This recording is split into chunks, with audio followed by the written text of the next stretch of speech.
Hey, this is Kineer. Welcome to a live stream of the... Oh, I have the sound from their stream as well, so hold on a second here. Welcome to a live stream of the Dune Awakening developer live stream number 4, which... go ahead and click this over here so you can see. I think you can see it over here, can't you? What about we have that? Yeah, that's where they're at right now. So I think I may end that dialogue over there, but we're going to cover a couple different things. I think it's at 13 minutes or so. This is pretty consistent for them. I was just waiting for them to start their little countdown timer, and maybe I'll just turn their volume down a little bit and we'll crank that back up a little bit later. So what I wanted to talk about was Dune Awakening, and thank you very much for joining me. Just a quick reminder here that I am streaming on YouTube at Kineer and on Twitch /Kineer Gaming, so watch where you want to watch.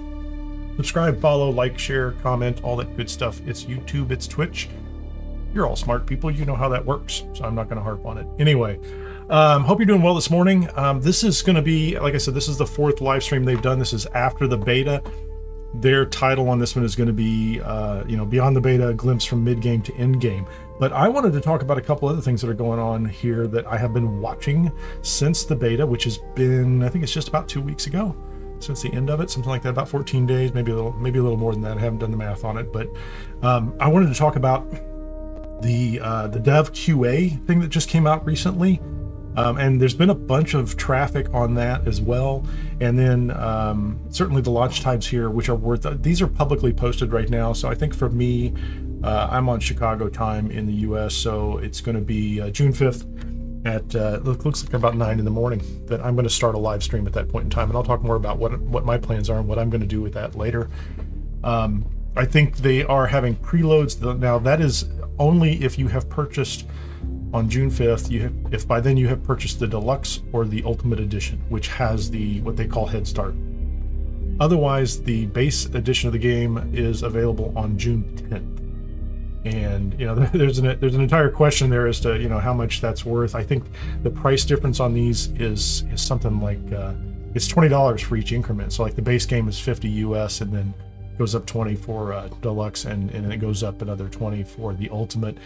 And it looks to me like it's a lot of cosmetics essentially. And they say like for Deluxe and Ultimate that you're getting DLC. The DLC are listed on Steam as well, and I think I have that link in my description, so you can look at that. I'm going to turn this down a little bit. Actually, I should go over here and do it. The DLC is listed on Steam as well, so you can go over to the Steam page and you can see what's up there. They have a nice little chart. It's got a little picture of Muad'Dib, little mouse, and all that good stuff, which is pretty exciting. So some of it's just cosmetics, swatches, colors that you can apply to bikes or ornithopters, and maybe clothing, things like that. And then I think the Ultimate Edition, I think the main thing you get out of that is what was I going to say? There's a still suit that you can get out of it too. There's something outside making noise. Sorry about that. I apologize. There's a still suit you get, and then also the digital art book and the soundtrack as well. So there's some value there. It's a personal decision, right? Is it worth it or not? So we'll get into that as well. The other thing I wanted to talk about here today, and let me see if I can get this up and running, is the notes that I took some notes out of this developer QA thing that happened a few days ago. Now, full disclosure, I'm not involved in that. I did apply a year or so ago. But my channel was brand new at that point in time, and I didn't really expect to get in, and so I didn't get in on the closed beta. But Funcom keeps going back to this group. I'm not really sure why they're using this kind of hand-selected creator, content creator group at this point after the beta, because at this point, I think some of the stuff I've seen come out of it's a little confusing. Some people hearing different stories in response to one question, right? So I think my take on it is, nothing major is changing in the game since the beta, unless it was something that was broken that they're trying to fix. And even a lot of that sounds like they're pushing it back a little bit. I mean, it's going to be like a patch afterwards. And that makes perfect sense to me. Like, they're not going to leave the beta and start adding new features that people are asking for. But for things that were broken in it, they're going to prioritize those and decide which ones are going to cause the biggest impact on the day of launch. So I broke this down. There were 20 something questions, and every time I heard it was just kind of a laundry list. So I did organize it into gameplay, combat, building, in-game, and then what I called, technical requirements and patching and that kind of thing. And my basic take on it, and I'm not going to read all these things outright, is that, as far as the gameplay goes, there was stuff that there was only one or two things I think that they said might be ready on the launch, or questions that they had answered, like the loadouts. The answer is no, they're not going to be loadouts. That was something I was asking about during my own live stream during the beta weekend. Like, it'd be nice to be able to switch back and forth, and they have some reasons for not doing that they have tied to very specific purposes for how they expect people to play the game. The scrap vehicle one was confusing, and this is one of those things where, like, I would hear one person who was in the QA say one thing and another person say a different thing. There were scrap vehicles in the game, and I think some people rushed pretty far into it and found some scrap vehicles and maybe got farther than the developers expected, and it caused problems, right? And so what I have heard is everything from all the scrap vehicles have been taken out of the game, like including like the scrap bikes at the start, to maybe just the ornithopter scrap vehicles were taken out of the game so that nobody gets ahead of themselves, and and it gets kind of out of hand and people are confused, to including maybe some of the scrap bikes have been moved. So if you were counting on the scrap vehicles being there as part of maybe like some early game launch strategy or something like that, you may arrive somewhere. I think specifically Broken Stone Station in Haga Basin South was the one where there were scrap bikes right off the bat, and maybe they're there, maybe they're not there, so don't count on those. They talked about auto run, changing your appearance, things like that. All that stuff is going to come in later. The one that jumped out at me is the third one on my list here on the after launch patch, which is about server jumping. I call it server jumping. The game, when it launches, is supposed to let you set somebody as a friend in your friends list and then jump to their server. So if you're in a world, which is how they organize all the servers, or they call them swatches, right? So you have a world which is probably regionally based so that you have good network ping times, things like that. And then you have all these servers underneath it. You're going to be able to join those servers. And even if you're not on the same server as your friends or people you want to play with, if you were in each other's friends list, you coordinated and you added each other to a friends list in some way, shape, or form, you could join them in their server and do pretty much everything content-wise except claiming land and building your own base.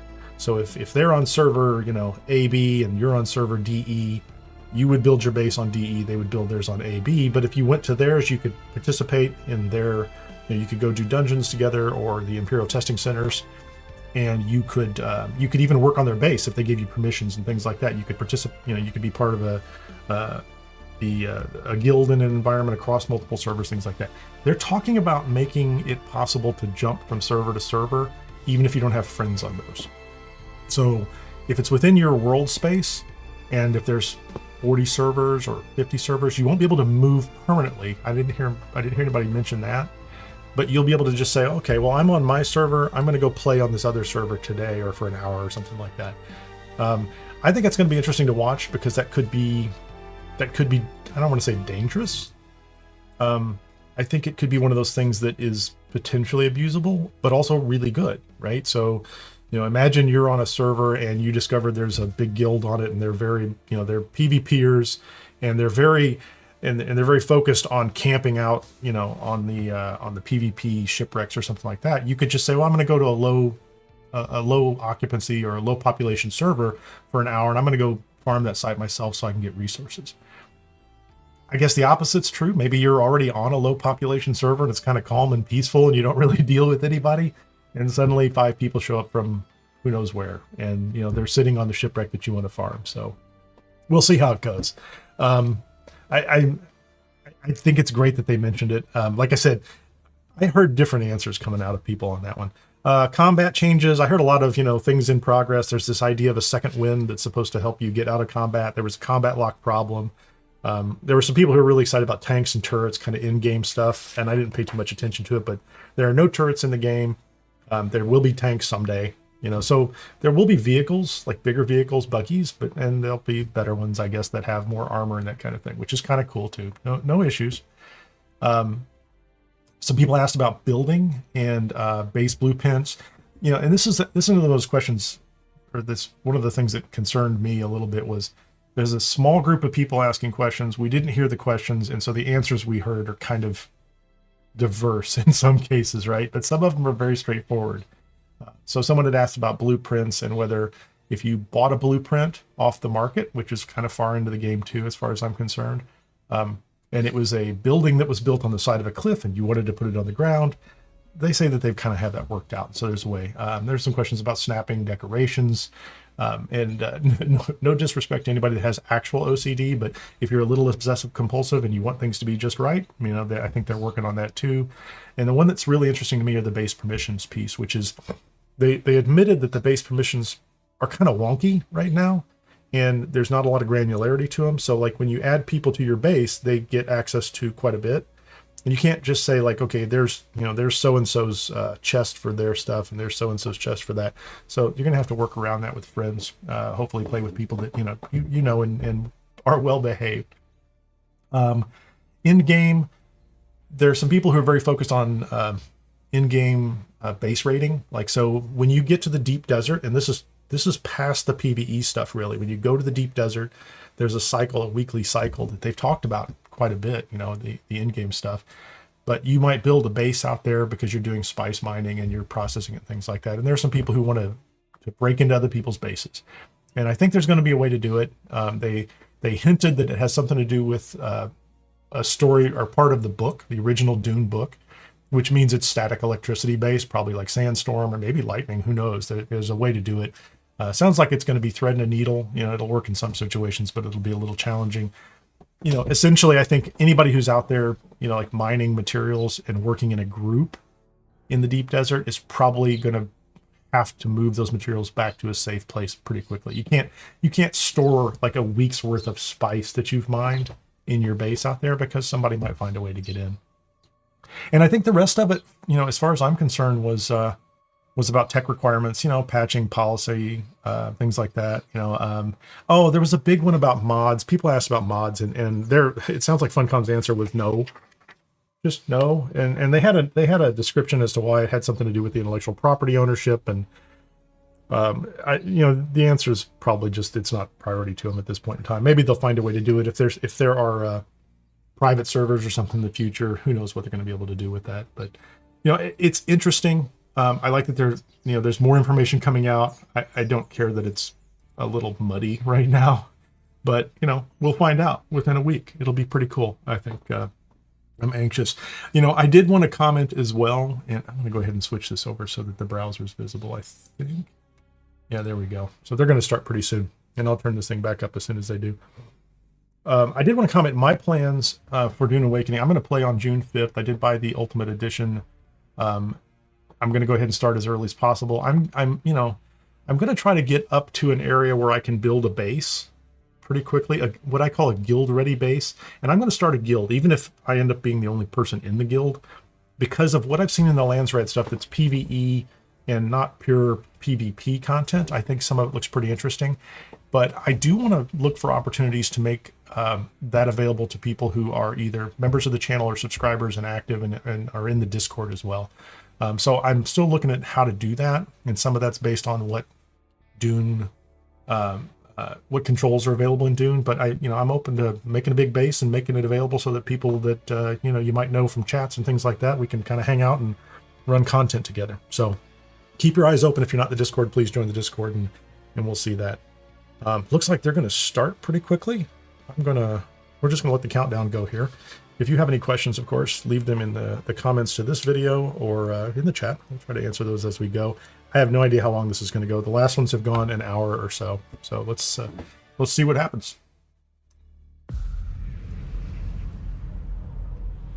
Few survive this world,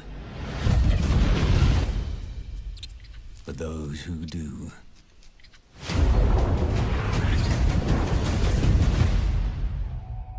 awaken.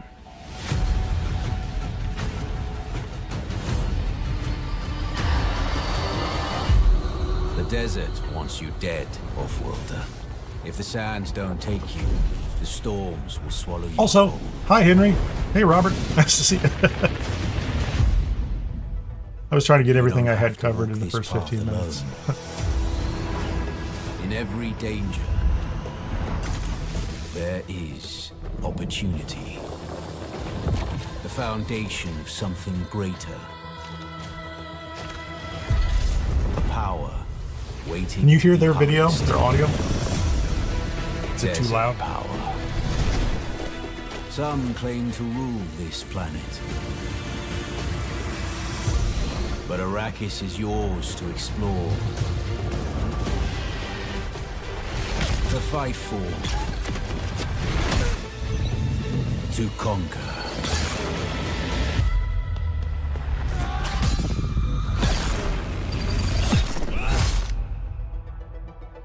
But there are forces beyond even your control. Guy Hulu. My favorite. Thank you, sir.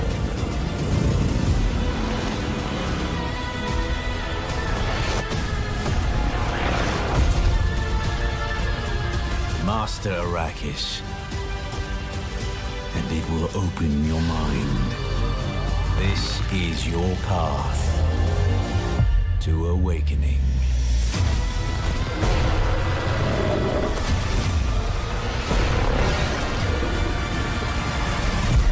Cool.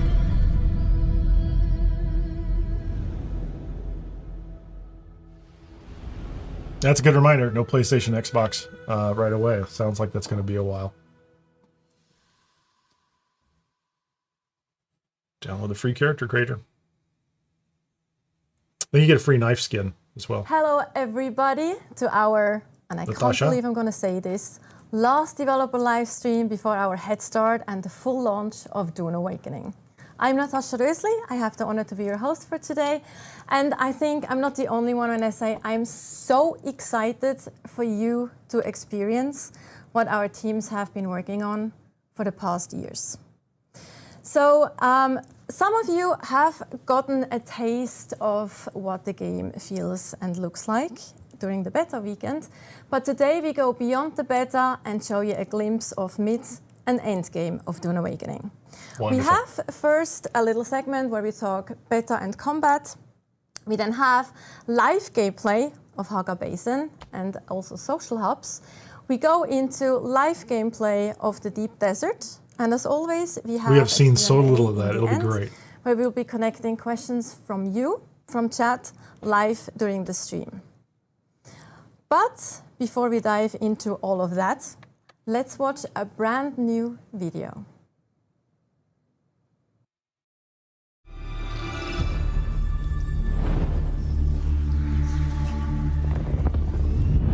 Combat in Dune Awakening is the fusion of melee, shields, ranged, abilities, and vehicles. As you progress, your tactical options expand, allowing you to express yourself through different styles of play.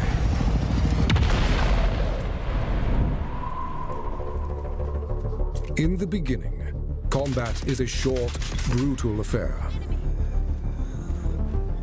Do everything you can to knock your opponents off balance and open them up for a retaliating strike. I don't remember the blood spec. Keep an eye on your stamina, Like it. or find yourself in trouble. Early abilities change the paradigm. Use the voice to force your enemies to come to you. Shigawire Claw to stagger an enemy. Knee charge into melee range. Ranged weapons like the Mauler pistol allow you to maintain distance and take down enemies from afar, until a shielded enemy enters the fray. Boltzmann shields change the nature of combat. Their kinetic barrier can only be pierced by slow-moving objects. Fast on defense, slow on attack. Swords, Nice swordplay. daggers, kinjals, and rapiers are effective for dealing with shielded wild enemies, but without a Cool. shield of your own, Did not see that quickly before. be overwhelmed by enemy fire. But the shields also have a weakness beyond the slow blade. Ranged attacks cannot be fired from inside an active shield, creating a window of opportunity for the others to exploit.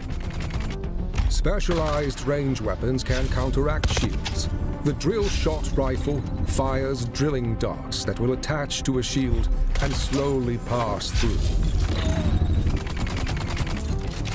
The disruptor fires statically charged darts at variable speeds to overwhelm the power supply of the Static shield. charge.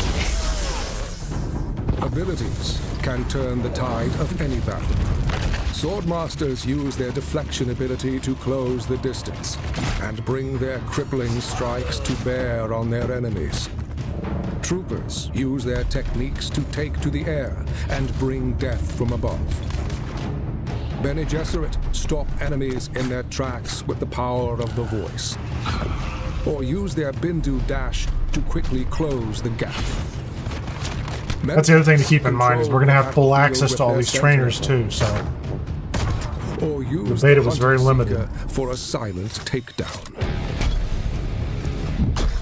Abilities, ranged weapons, shields and melee work in concert to allow mastery. Nice. But beyond mastery lies the spice. Let's take a spice break. Consume it to awaken. Transcend human limits with new abilities and prescience, seeing what others cannot, the narrow path to victory. Combine these techniques freely to experience sandbox combat. Create unique strategies and bring them to bear against your foes. Always remember, Arrakis takes the weak.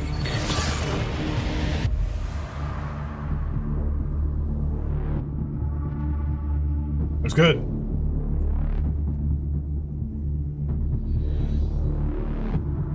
Now, they did talk about their 10-year plan in that dev QA, and they're talking about other planets eventually too, but we'll see how they do for the rest of 2025. And we are back and diving straight into our first segment, showing you mid-game in the Haga Basin towards endgame as well. But first, let's of course introduce our guests for today. Here on this side, we did let him out of the doghouse. We have Joel Bylos, aka Chris Knife, our creative director. Joel, Chris want to Knife. introduce yourself quickly? Hi everybody. My name is, I have to admit it, Joel Bylos this time. So, because this is the last live stream, I'm going to admit that my name is Joel. Love it. It's fine. And yep, looking forward to talking about everything we're going to talk about today. Yeah. They didn't let him bring a And on this carbonated side, we beverage, have evidently, Scott so Junior, our he kept doing like executive inadvertent producer product on the placement. game. New face. Yeah. Finally let me out. You know, now Yes. the game is done. Exactly. But yeah, it's good to see you both, and good to talk about Dune finally. Very excited. So, Scott, let us do a little bit of a throwback to beta. Sure. Players, as mentioned, have had, let's say, not a small taste, but a Hey, taste Mowgli, of nice the to see you. game, the Thank you so survival much. aspect of the game. Maybe we can have an infographic where we actually see what the players in the beta were able to experience. Here we have a little infographic. What was the most valuable takeaway from this beta? I think getting the game in so many people's hands so they can understand what we made. When we started working on Dune, we wanted to make more than just a normal survival game. We wanted to make a very Dune game, first and foremost. And so that's not obvious, right, what we were doing, because we were taking a lot of risks trying to do some new takes on things to make them more Dune than survival. So we have a lot of people finally being able to play the game and understand, what we're trying to do. So that was great. And then I thought the seeing integration was feedback great. and the reactions and all the social media posts, all the YouTube videos. It's been fantastic seeing all the feedback.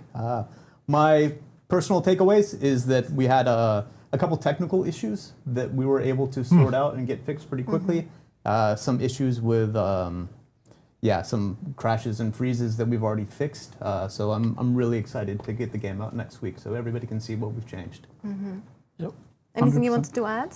No, I mean, for me, it's just a lot of fun to watch people finally playing. Like, someone asked me on Discord like a year ago, like, tell us about the game. They wanted me to describe the game. They weren't in the beta. And I was like, well, it's very hard to describe because it's something unique. Yes, it has some familiar survival stuff, but we've layered it all underneath the Dune IP. And it's really hard to describe how all of those and things come Harkonnen together village to create hubs. something that I feel is kind of unique. This and is the interesting, launch right? page. And so, I Overland think it was map, fun we for haven't people seen to really that. get their hands on it. I mean, we've been talking with the closed beta players for a while, but seeing Deep people in Desert, the world having Bonsrod. it, streaming it, putting up YouTube videos, talking about what they were experiencing. I think, importantly, Social people finding hub out whether and they the like actual what houses as well, and the because progression of the I really factions, like people to which be you able to could make an only informed touch choice on about in what the they're beta. buying as well. So, yeah. 100%. I think one thing I can add to this as well is like for me, having a little bit more of a bird's eye view of how the developers and the teams were reacting to this, because me too, we have been so close to the game for such a long time, you can't really judge it anymore, like from a normal like gamer perspective. And then seeing all those amazing kind of, obviously there was feedback as well that we kind of needed to address and things. More on that in a second. Hey Harry, nice to see you over there on Twitch. Thank you for joining. It was so fun to see how everyone kind of was like, no, we have something here. Like You know people how are it is. enjoying It's hard it to keep and they're getting my it eyes and on they're, both of like, them. having fun playing the game, and that was really great to see from that perspective as Yeah. well. Like just overall. In the moments like people almost getting eaten by the sandworm, right? Those are Almost. very tense moments that happen in the game, and Yeah. just seeing the reactions for people has been fantastic. Exactly. Yeah, there was one thing I really enjoyed was also like watching people coming in. I don't want to say skeptics, but they kind of, as they hit the beats of the game, as they progress through the game, in the beginning they're like, okay, this is this and this is this, and they kind of, and then like they're like, wait, you can combine the suspensor belt and the Shiga claw, and you can, oh wait, you can do these things. Oh, cool! I got and suddenly the game it's opening up more and more, and they're really starting to understand the philosophy of how we approach the development with the sandbox, right? So, I don't know. As I saw people experience, I was just like, oh god, they're seeing it and doing it. It's They great. get it. They have get those it. light bulb The new moments movies that were we done saw really, before, really right? well. Yeah, and they just were growing it's just- more positive as they played more, right? And that to me is huge. The It's tools really they have important. available are Yeah. incredible. And it's, as I mentioned, that are the things So that production are quality really is great to great, see acting, from kind of an outside graphics, perspective all as well. just And it was amazing. good. Just it's the first slide was showing this, right? It's just the first 20 hours, so it's just a taste Yep. of the game, right? It's just the very beginning of Act 1. We have so much more to show, and Which the best is parts are here to the come. rest, gonna quite talk a bit, about it. like a little bit of the stream as well. But going back to the beta weekend, there were of course some things that weren't that great, that didn't go as planned. One of those Tell moments us what was went of wrong. course the PvP moment in the broadcast, and when it comes to melee combat specifically. But we have actually Yeah, I heard about worked this. on this and addressed it. Scott, maybe you can give a bit of Yeah, context so to that. we were aware of this issue. We've been in closed beta for a year and a half Yeah. almost now, right? The new combat came in August of last year. Yep. And we've been making tweaks based on feedback and playtests that we've been doing. So going into the beta, we knew that there was that issue around stamina and what would happen if it ran out. And we'd already been working on it for over a month to try to fix it. So we patched out a change to it. Do you want to go over the details of that? I mean, the high level changes it's something like this now, right? So heavy and slow blade have been separated as attacks. So a heavy staggers people now, and then a slow blade finishes them off, or goes into the slow blade attack. So you actually, now holding the button, you'll actually do a heavy attack. All attacks have now got proper stamina costs attached to them. And then in addition, if you're in a place where you're getting into the stunlock situation, you get an ability which is called Second Wind. It just pops on. It starts to restore your stamina bar quickly so you can dodge out of any sort of stunlock in that situation. So yeah, we've been doing balance around stamina costing on everything. We've been doing balance around the way attacks work. I think it's all working pretty well. Scott and I did a fair bit of PvP ourselves. We're pretty bad at on it. the top but of a we shipwreck. One? Did you do well? Yeah, I one, day yeah. one, and Joel won day 2. Maybe? I think you won day 1, Yeah. but that was because on the second day I slotted the Bene Gesserit technique, the Mentat technique, which allowed me to avoid his voice power. And then he wasn't able to I get me see. anymore. So then it was fun. It's There you fun go, to rock, see paper, how. scissors approach. So it Yeah, sounds how like the it might dynamics be work, right? at So launch it was that a lot the of fun. second wind is And included. That yeah, was I one of mean, those I that was think kind of people- ambiguous from We're what I still, heard from people. we put it on the closed beta. We're getting feedback from people. And Automatic. testing.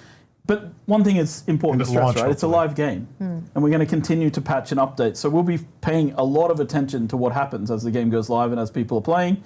And we're here to make the game better. That's our job. So Yeah, absolutely. That's beautifully said. So that was the problem that happened on the Saturday during the Enough beta just a when they were dry running talk. their Let's special jump kind of into promotion with streamers. some And gameplay. they We basically found they actually could just kind of lock have, each other out. An and- example of group gameplay. I'm like that word is just not as I thought you were going to, when you said dry examples, I thought you were going to break out the wine. She's got a gun on top of a buggy. Maybe I should. Maybe I would go. I like it. But yes, so we have some group. The last movies are gameplay, 2 parts, Hippie. Mid-game actually. Nice to see you, by the We way. can Yeah. probably just comment on it as Sure. well, what we're seeing and how it's different from what people have seen in the beta specifically. Sure, you want. Sure. Yeah. Oh, that's a mining tool. If you played to the Vermilius Gap, the journey is still very isolated to yourself, right, and your sand bike, and you have a small July base. 3rd. As you're moving into the next area, More Jenna Colvin, please. This is the Rift, right? You unlock the buggy, and the great thing about the buggy is it allows you to start mining from your vehicle, and the resource requirement as you go further and further into the game is more intense. But the buggy and other systems like that allow you to increase your harvest rate also. Yep. And this is a fantastic part, right? Just Yeah. moving around, going to the different resources, either Cool. switching yourself to the turret, or This if you is have a like friend, down having a friend, inside, man the mining one of the areas, right? canyons. And then being able to harvest resources. Yeah, the buggy's a multi-seat vehicle. Right? And this So is when like you in get the to next. game, This is it's like the good to next start region right crafting after the that, stuff right? we And had then you during can the get out beta. there and you It's, can harvest. I It don't has know a what it's huge called, Hog or inventory something. space as well compared to like the sand bike or what the players can carry. Our philosophy of design with the game, like I've seen people asking for more inventory space on their character, but our philosophy of design for the game was that you build vehicles and they become your inventory space. You can see how big this is and how much volume it can hold. So the buggy really is like your mining vehicle of choice as you get into the mid-game. And if you're playing with friends, someone's on the turret, someone's in the driver's seat. You can have a friend in the passenger seat as well. You can bring multiple people, but you can also just like do this alone, jump between seats.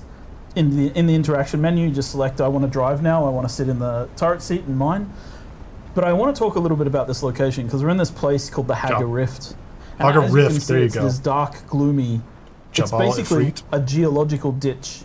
And Herbert talked about this in the book. He talked about the folk of Pan and Graben. And this Graben are these big ditches, these big chasms that you have on Dune, on Arrakis. And in here, it's like the sunlight doesn't really penetrate to the bottom. And down here, there's been this ongoing war of attrition between the Atreides and the Harkonnen over this shipwreck, which is central to this area. And then as you come up out of the Haga Rift, you come back into these other areas of the map. And it's like, it's a different style and tone to the desert. And I know people have been concerned, or at least it feels like a different worried biome. that like everything's one biome. But as you go down into No, the no, Rift, yeah, feel there you go. it's a He just very said it different too. place. It just feels like a different And biome. shout out to our world director, Jeff. Like one of his big key points about the world was making sure that Hey, we Harry. had a lot of verticality. Thanks. And I think Haga Rift is like Good to have you on an board. absolutely perfect example of how you can just keep going down and down through these galleries, and there's bases built up through the entire side. It's just this really fun place to be. It's like, make it deeper, make it deeper. Exactly. I remember he mentioned that. And this is where all the lights come Like I into could have play, gotten so more lots hours out vehicles, of personal the lights initial and players zones, come in. and this At area point, this is that where he's you just start talking about bringing is. things, and yeah, It looks it's huge. fun. And You it's can so fly an nice because ornithopter it's down flying there an too, ornithopter which too. is It's wild. like wide and yeah. It's Oh, really she just amazing. mentioned that too. And the music and the setting and the Yeah. atmosphere when you're down, right? You've been in the harsh desert and the Vermilius Gap with like the bright lights on you the entire time, going like from shadow to shadow to preserve water. See, we're When gonna, you like, get live down in there, like the darkness. music team's done a very good job of just setting the atmosphere. Feels almost cool. Is that when it? you're- I can't wait to get a That's our base suspensor in the belt and distance, just jump yeah, I into think, there. yeah. Just Where we're heading. So you can see the balls. wreckage of like the wall. You can see that's a deserter base.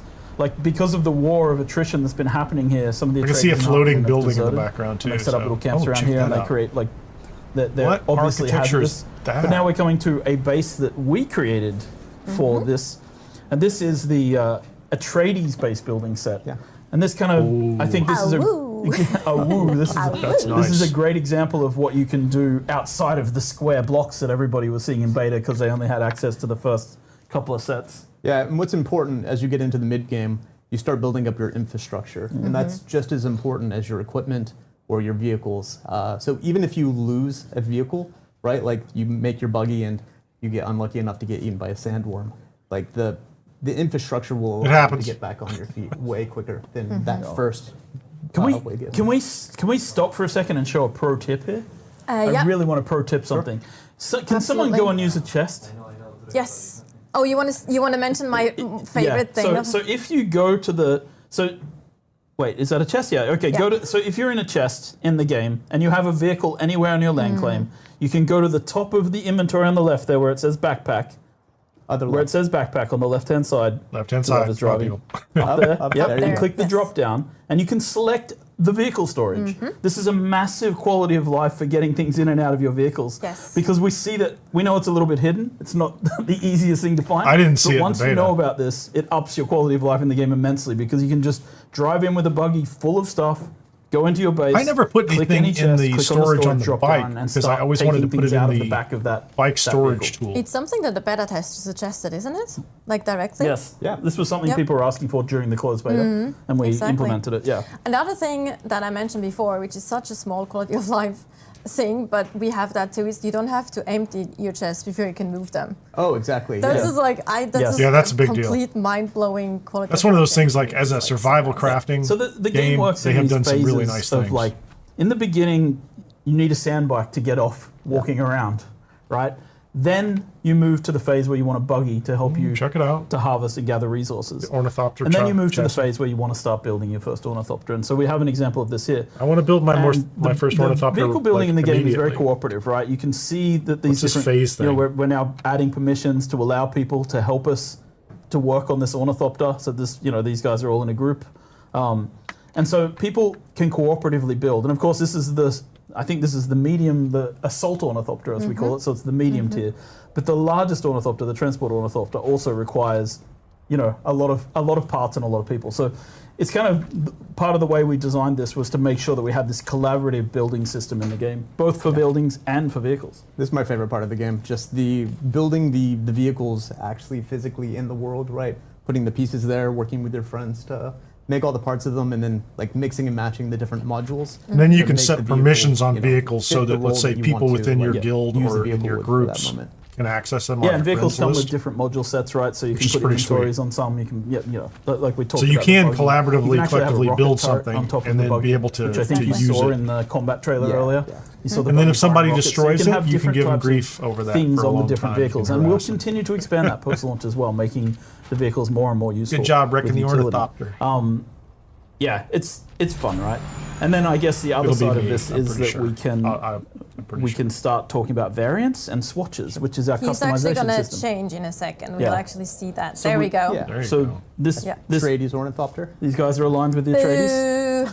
Boo. So here we just switched out the Atreides. And a variant, just to put the distinction in place, a swatch allows you to change the color sets, but a variant allows you to change the physical visual. The actual so this model, is the yeah. this is the shape of the Atreides. It's got the hawk-like lines. It's got the sharp angles. Boo. And the Harkonnen have more of an insectile kind of feel to them. Yeah. And so this is and you earn these variants in this case by leveling up in the factions, which is a part of the mid game. Which we aren't really showing a ton of that today, but as you join a faction, go through their quest lines, you earn access to these kind of Okay. variants and things like that, and then you're able to use the Atreides colors. We could only and touch on swatches that and in variants. the beta. both on Like the vehicles factions, and you could armor, meet them. right? And Yes, vehicles, armors. You Yep. can represent with your Harkonnen clothes Yes. running in the deep desert, Yes. perhaps. And that's it's important to note that like a lot of our philosophy around this was as well, like you create.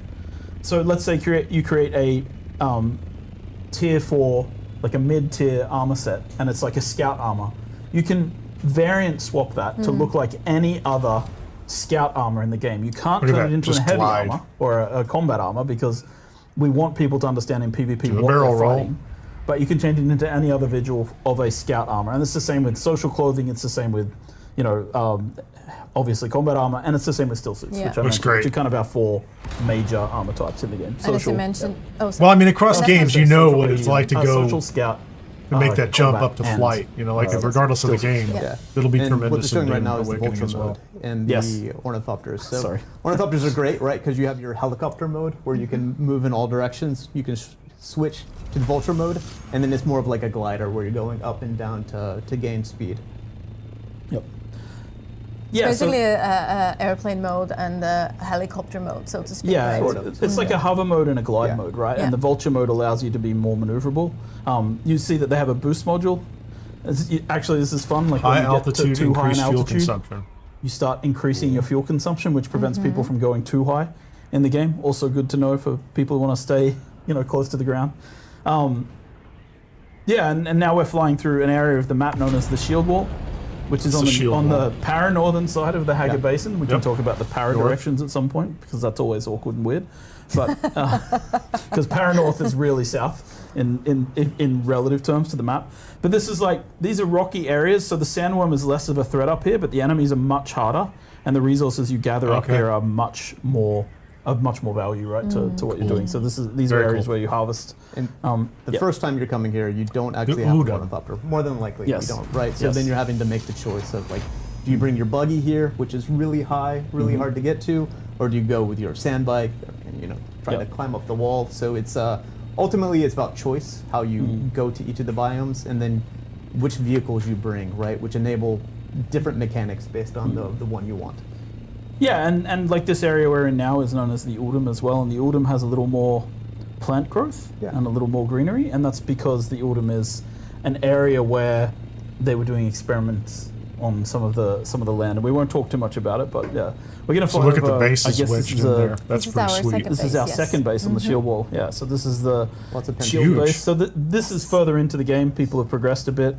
They're probably so we divide the game into 4 phases: survive, protect, expand, and control.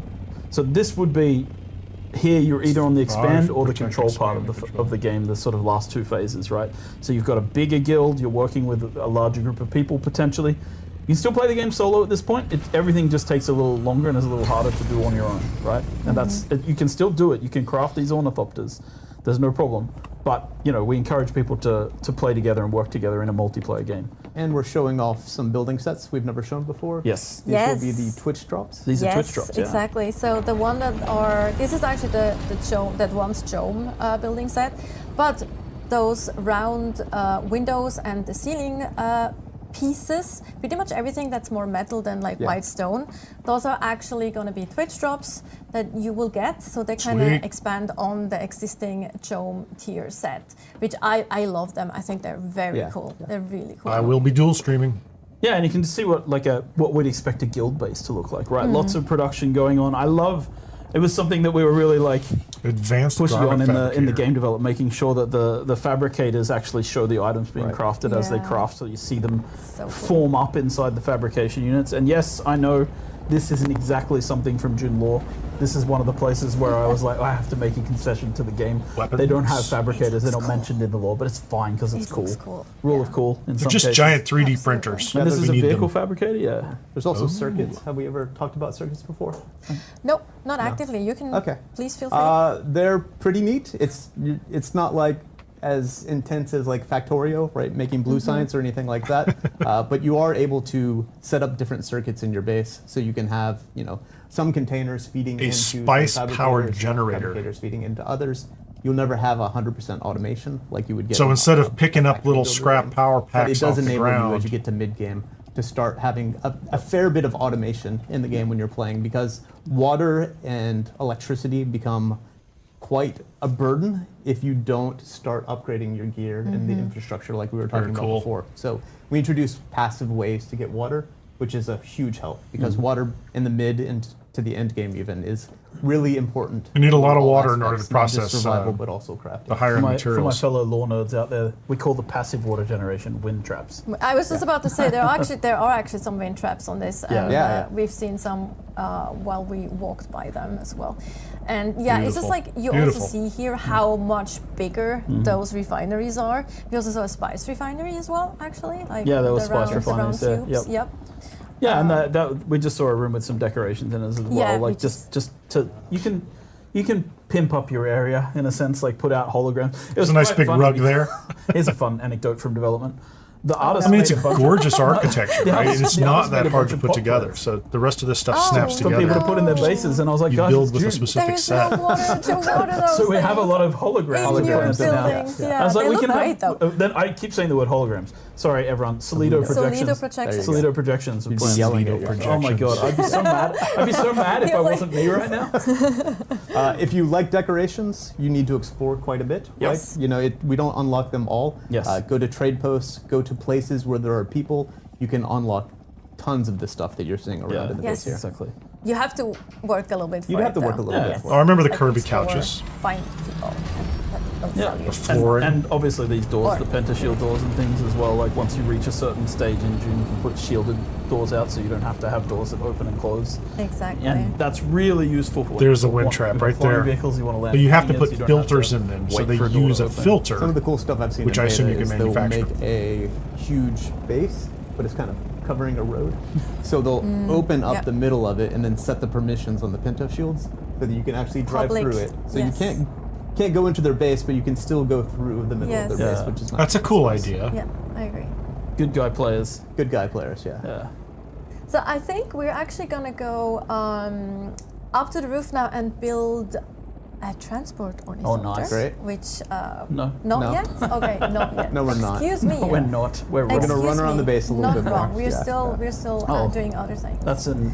Yeah. Show us okay. more But- thopters. Two ornithopters What hovering we'd around. like to do is because we're actually going to go to They're just showing off. social hub later on, and we'd like to throw that to. Unfortunately, we can do only Twitch, so I'm sorry, YouTube.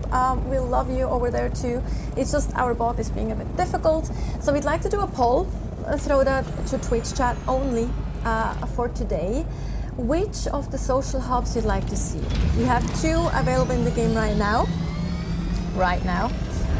One is Arrakis. I love that shielded ornithopter and bay. you That's can great. choose which of those you'd like to see today. So clearly, give when you, you're like, inside 2 there, if a minutes storm to comes vote through, on your that ornithopter's while, fine. Our rock stars and wizards behind the scenes are preparing that poll for you, if it's not running already. And yeah, we can talk a little bit. One of the cool things that they were just showing there is the vehicle backup tool. Yes. I don't know if we've talked about that on stream too much, but once you build a sand bike or a light ornithopter, you can actually build a tool to hide it, or like what's The vehicle what backup regional? tool is mandatory in my opinion. Let's go with the Ritchie's perfected miniaturization Sure, technology, sure. and the player is able to miniaturize their vehicle, and it only works for vehicles that have nothing in their inventory. Correct. Yeah. And 2 types of vehicle: the sand bike and Yes. the light The scout. light Yes. ornithopter. Yeah. Oh, yeah. we're flying past. Highly recommend always using it. Right when Yes. you're going to a location, Yes. land, store your vehicle.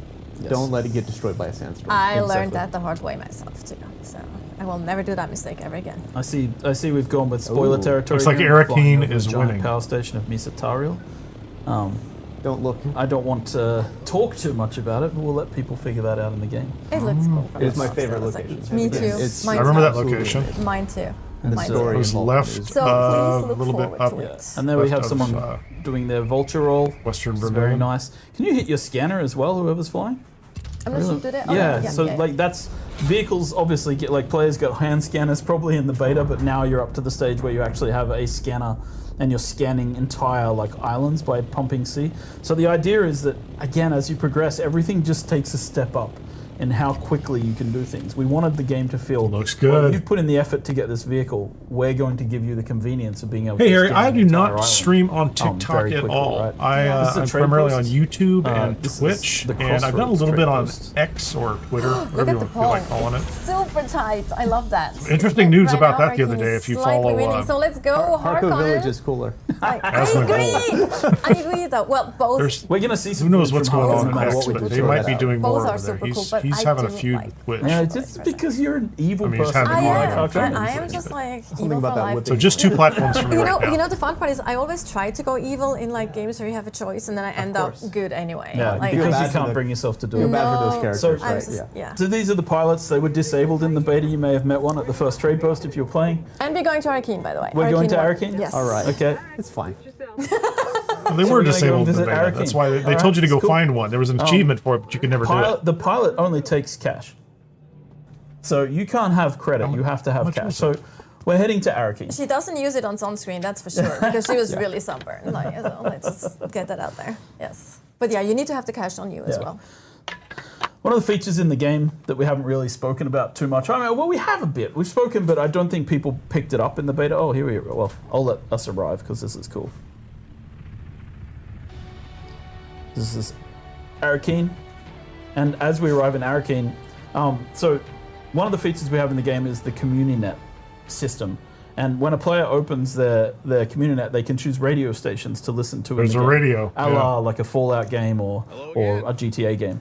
And this guy, Finn O'Gary, he runs this trash shop, but he actually has a show on the Atreides radio. And if you listen to the show, it's his daughter talking about their adventures on how they got all this salvage that shows up. So it's kind of fun to just like narratively listen. cool. You know, we tried to connect everything in the world. It's all stuff This you can is, pick up again, anywhere. I want. So I wanna that's make this actually a good because point. I feel is like I see it if sometimes you online, and it's a need little materials that are in a PvP Let's say area, you can disheartening. buy People, them. Even if you we can't were get into a advertising the ship game or you have a saying the word problem and you're like MMO. in a pinch, you need And it. then people were like, oh, they took all that off. And we took it off because we do feel like this is a huge world completely worth exploring with lots of other people. But it's not an MMORPG, and people were getting confused by that. Yeah. So we took it down. But I think it's clear when you look at places like our social hubs, our exchange system, our banking system, that we have a lot of elements from those style of games here, right? So yeah, we're looking at the exchange right now. Players can post things on the exchange, and this is the banker.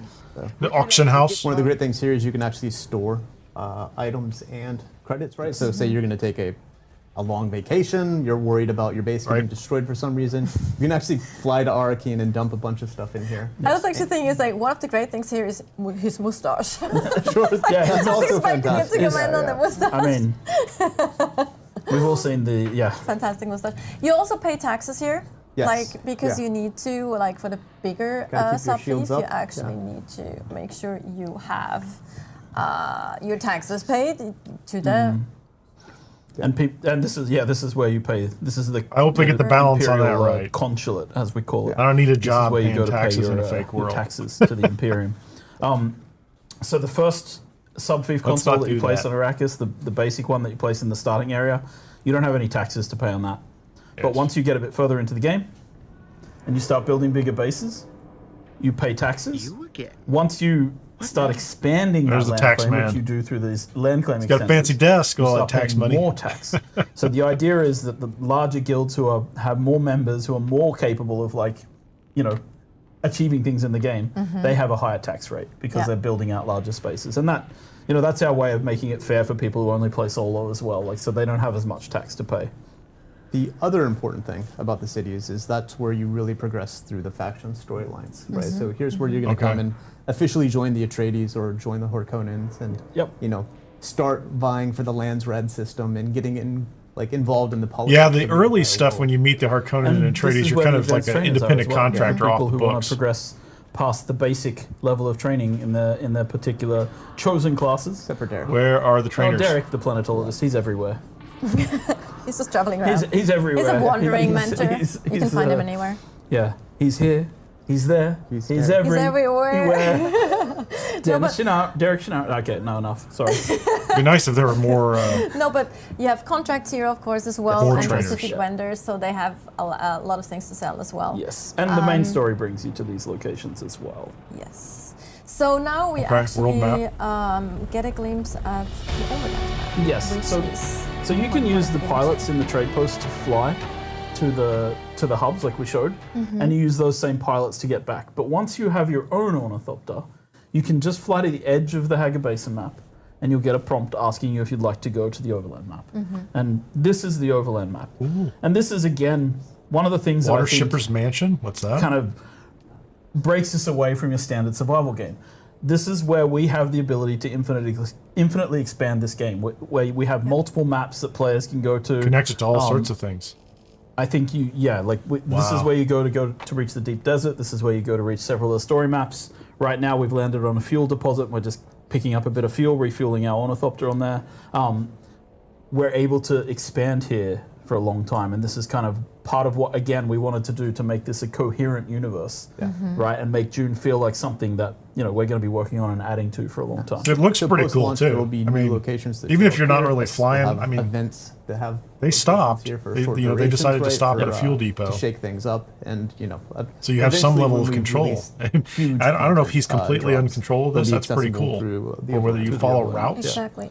One other thing that you can find But if you have in the complete overland control map, of this, which this also is goes into this the is like its story, own that exploration thing. we really would like to talk a little bit more about, because we haven't as you mentioned, it takes a while to also get the story going, so people during the beta weekend haven't actually seen Right. much of that. Yeah. So via the overland map you can also access some of these story dungeons, and we actually do have some footage of one of those dungeons That's that pretty cool. you and Joel and Scott can probably give a little bit Yeah. of context what we're seeing. Part of Act 2. So here we're not going to spoil too much of the story, but Nope, this nope, is kind of the theme of Act 2, right? You've moved from a survivor doing the trials, now you're getting involved in the politics. Look, the kitten is back. Yeah, so there's a lot more interaction with NPCs, dialogue. Seems that There's a lot more cinematics. And a lot of locations That's outside cool. the Hogge Basin that you'll be going to. One of my favorite characters too. Yeah, she's I love her. Everyone does. In the Kind Cone of Silence. We didn't mention the Cone of Silence, but you're inside the Cone of Silence here, and the game actually dampens all the sound outside of it when you enter, which is pretty cool. To be distributed in the water supply of this water shipper. The act of Chore murky for law people who understand. What is that, by the way? I actually don't know The what that Assassin's is. Handbook describes certain poisons. Chore murky is poison in the drink. That's actually something I didn't know. Like I was wondering about that earlier. Like I didn't know what that term is. So you see we have a dialogue system in the game where you can make choices based on several of the things that you've done in the game as well. Your background at the start has some payoff here. this water shipper is wealthy. Again, it's not like, we're not making an Obsidian RPG with all of the choices that something like that has, but we're doing That's good. a level of this that's above and beyond what most survival games do, I think. And Very you will cool. be interacting with some Dune characters that people Well, look are at her familiar last with. name. Yeah, Dune yeah. fans probably recognize already that last name. Yep. All right, so we're skipping ahead here. We've jumped to the part of the mission where you're heading towards the Water Shipper's Mansion, which is in the Imperial Basin just outside of Arrakis. The player is I think being we flew sent there past to that. assassinate and poison this water shipper on behalf of the Lara Tuek. And so That's close we enough. come to this new level You can see on the Arturi overland map. keeps himself well guarded. Those lights Yeah, are so powerful. your job is If to they spot you, infiltrate, you'll be Yes. tempted Yeah, to- she's talking and explaining the mission. So you've been able to Here, fly it's to and just arrive at But, a very One of the specific things we want to location do is make that sure is all the abilities still accessible work as underneath, part so of it the is quest still line. very sandboxy. That's cool. Yeah. There will always be multiple approaches. You Yeah. know, if you have a Shigawire Claw, you can use that to grappling hook over some areas. If not, then you're gonna have to be a little bit more stealthy and avoid the searchlights. Yeah, exactly. It's one of those things where our philosophy is like we give people all these tools, but it's a sandbox. Play the way you want to play. Makes a woman think Like she picked the wrong business. here, it's we have to find a guy called Yargan, Dew harvest who's her contact. He's supposed to be waiting for you by one of the storage sheds. And so like it's like we're quite nice to people. You might get Messed spotted, that up, but you didn't can you, buddy? escape the lights quickly. nice. That's the one we Oh, he got away. You can read the dialogue here. It's fun.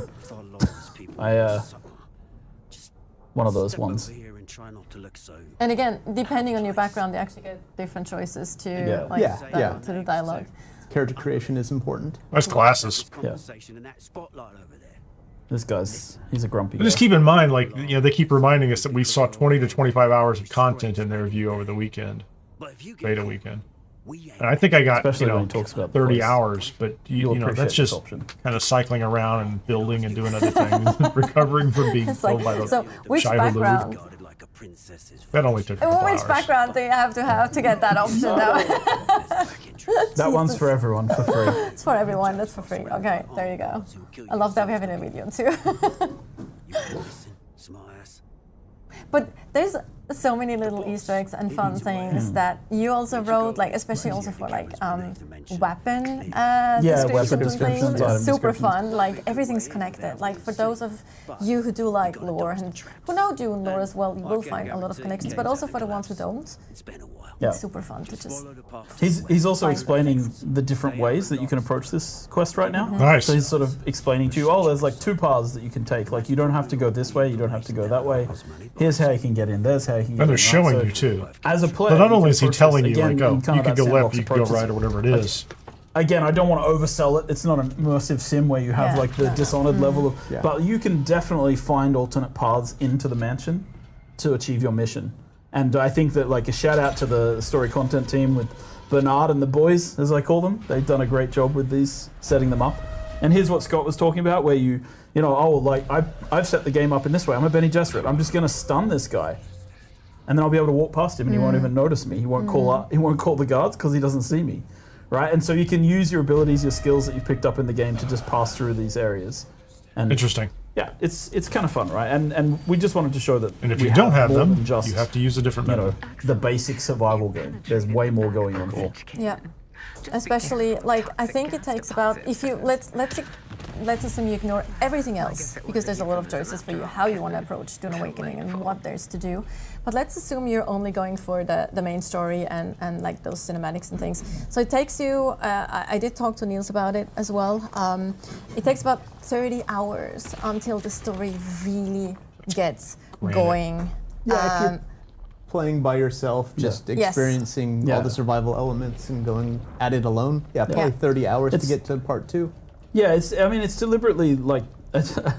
I'm not defensive about Act 1, but the first part of the game is deliberately somewhat light, just to give people that, like, learn the world, Exactly, acclimatize yeah. yourself, like, follow up on the Fremen. You have the Fremen trials, and it's super interesting, and then we start introducing and layering the politics of the universe and more of Exactly, this yeah. stuff, and more of your personal story, like, what's going on, why are you the one being asked to do this, Yeah, what's yeah. happening, right? And ultimately, it is a survival game first, right? So Yes. the player needs to learn how to survive in Arrakis, right? And it's a very harsh that makes environment. sense. There's a lot of mechanics to figure out, and then you have to make your way through there and figure out how to get outside of the Haga Basin right before you can experience more of Yeah. the politics and intrigue that are going on. Exactly, and I really love that we have. I mean, the beginning Gotta of the game poison is the water. kind of story-driven, right? You get Yeah. context to Yeah. where you, well, a little bit of context what's actually happening. You have Hopefully don't get caught. a person that talks to you and helps you at the beginning, and then, as you mentioned, it goes more into learning the actual mechanics and the tutorialization of the game. And we give you time to get a bit acquainted with everything, or not everything, but a lot of the things, like the basic mechanics, and then we Oops. approach you again with the story a bit later on. I guess And not so really secret love after that, all. yeah. I love this guy, but we're cutting now because we're not going to spoil too much of what's going No, on. exactly. So No, obviously we you've don't already want to told me show too everything much I need to know. more to this dungeon. Very What cool. we're gonna do now, though, is we're actually gonna watch another video that's gonna lead us into our next segment. So Okay. enjoy. Cool. Intense.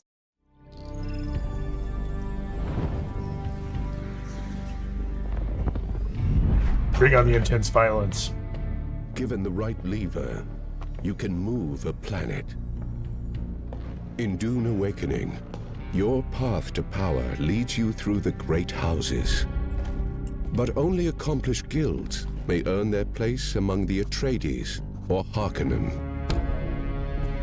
Swear your allegiance and contribute to their rise in desert power. Man, she looks grim. I The like it. pledge is only the beginning. You have come far, and now it's time to take control of the Landsraad. The Landsraad is the council of great houses that make decisions that impact all the players on all the servers in your world. Your goal, and that of your guild, is to secure their votes so that your faction, the Harkonnen or Atreides, can take control. 5 in a row Secure right their there. votes They won. and sway them to your side. And this is Must a weekly complete challenge. Specific house requirements on the Landsraad board. Alone or together with your guild, your efforts can move the needle. Be the first to fulfill a house requirement to not only secure their vote, but also reap their many rewards. Deliver materials, vehicles, Whether you kill enjoy things, hold points. PvE or PvP, there are many paths to victory. If you Many of which are prefer the PvE. relative safety of the shield wall, there are many activities that will not put you into direct conflict with other players, while still contributing to your faction's rise to power. House Torvald wants you to eliminate sandflies. Rush in, or pick off the deserters one by one with your sniper rifle. House Rashis wants a That looks like delivery fun. of ground cars. Join up with friends and build strongholds for large-scale production and deliver them safely to the House representative by ground or air. Large-scale production is costly and will require a lot of resources. Water. To be able to Lot of craft water. certain high-tier items, you will also need the most sought-after resource of all, Spice. spice. You can buy spice from spice merchants or on the player-run exchange. And it can even be found in smaller pockets behind the shield wall.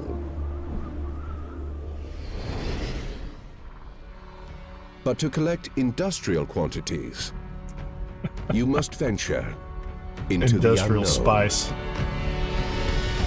The deep desert beckons. Here, violent Coriolis storms sweep across the vast expanse of sand, resetting the map every week, revealing new resources to mine What is that? and points of interests. Aluminum? to explore. Duraluminum? This ever-changing environment offers I would assume that's a endless manufactured item. exploration, but also endless conflict. Each house in the Landsraad desires a specific control point in the deep desert. Seize it and hold it over time to gain their vote. Fortify it and be ready for a fight. Other players will soon come to take it from you. That's wild. The deep desert is also home to frequent spice blows, offering large quantities of the precious melange. You need a lot of spice. Once you've located a spice blow, move your harvesters in place to collect. Just be ready to defend it with your life.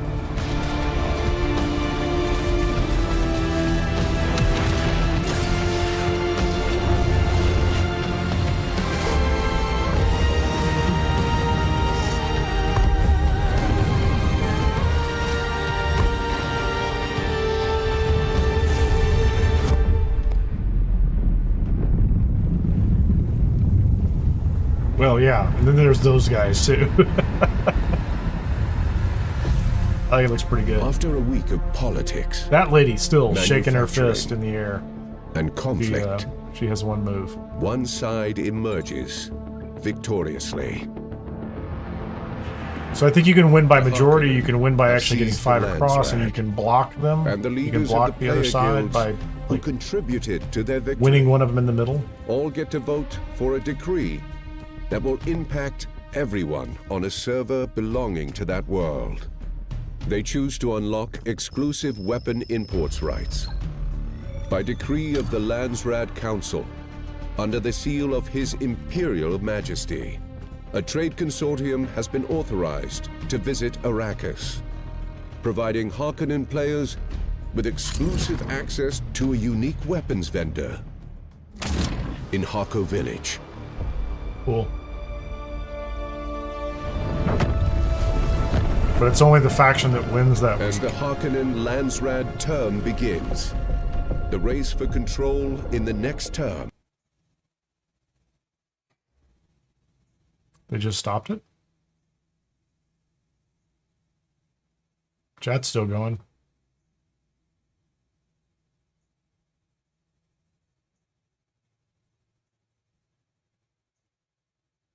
Welcome back. No technical problems at all. It's all fine. No one would have noticed if you didn't say anything, Scott. Sorry. They deliberately stopped. Pretty sure I couldn't hear it, but I'm pretty sure it cut off mid-VO. It So. probably did. Yes, I can hear it either. But the Be video honest, is going to kids. be available after the stream anyway, so you can watch it in all its glory. Landsraad. Talking about Landsraad, so let's go to the next segment. Yeah. Endgame and Landsraad. So we know people have, of course, expectations of what the Endgame and Landsraad, and especially Deep Desert, looks like, and what it's for, and how people will use the Deep Desert. step away for a how it minute. works. Be right back. A lot of those things. But I think before we go into more details and show some really exciting gameplay as well, Joel, I think it'd be cool to talk about the vision for what the end game is supposed to be, right? Yeah.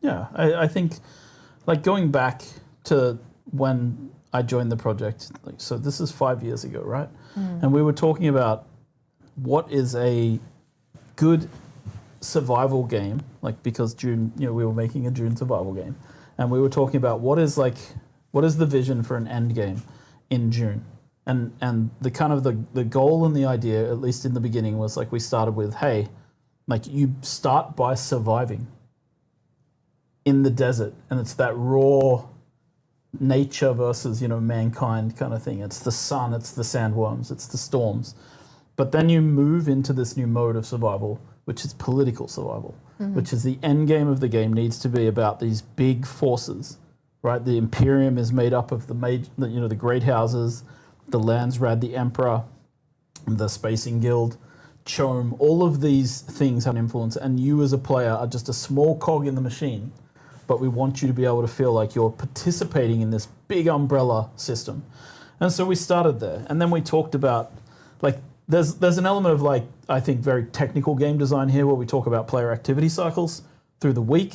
I was looking at, like, games like Rust. You know, Rust has their server resets, which is great for, like, people to start building up, and people really enjoy that cycle. But a lot of people also love having their stuff and not losing it. And so we talked about, like, okay, what about a place, and in Dune it's perfect, right? You have these Coriolis storms, and there's scenes in the book where the sand is just tearing apart cliff faces and ripping down the things in the desert and revealing things from beneath the sand. And so we said, okay, what if we had a map, the deep desert, and in the deep desert, the landscape changes every week. How does that affect gameplay? And then we started there and we talked about, okay, what about if there's a cycle of events that we want players to go through? And again, this is a high-level design. We might actually have an infographic or a visual asset for that. A week cycle of. Oh, do we? Yeah. Cool. Fun. You guys are on top of things. I know nothing. Oh, No, not that no. one. Sorry, that's Not this one. not that one. But okay. Either way, I can Maybe just it's keep, not right. Maybe I we can just- didn't make I it can in just time. keep talking. Yeah, Just go keep for talking. it. It's Go fine. for Sorry, it. everyone. I know it's just Go for boring it. old Joel. But like we wanted to approach this right. So we were like, okay, what if there's a map that resets and the map changes every week so that it's an infinitely explorable space? And we worked backwards from there and we said, how do we build a lot of our game systems towards this? So we started with the idea of, yes, the map resets. When would we want to reset the map? Let's say we reset it on the lowest player activity day. I was listening to this on my phone. Which as tends I to be a walked Tuesday away night or a into the Wednesday drink. in these kind of online games. And then we're like, okay, and then there's this activity we call scouting and cartography. And then we built a Scouting? game mechanic around cartography and scouting, which I think we're going to show in a little bit.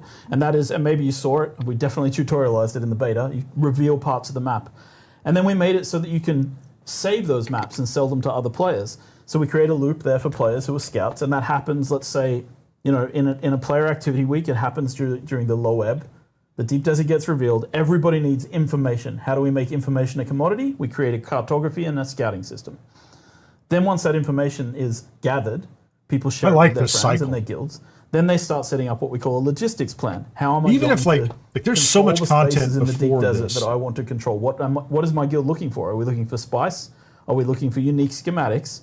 Are we going after shipwrecks? Are we Unique going after schematics? the ecology labs that have been revealed? Like, what are we doing this week? So then they go set up.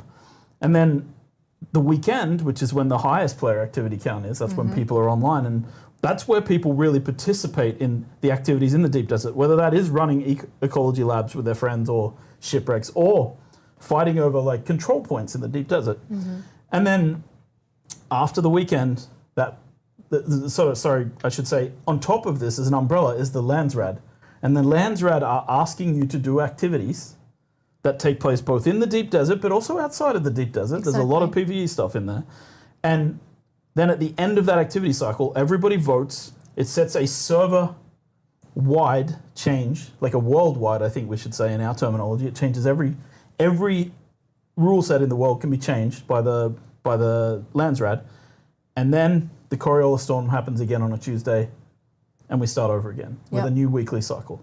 And this is kind of the vision and dream for how the end game should play out and how we would like it to work.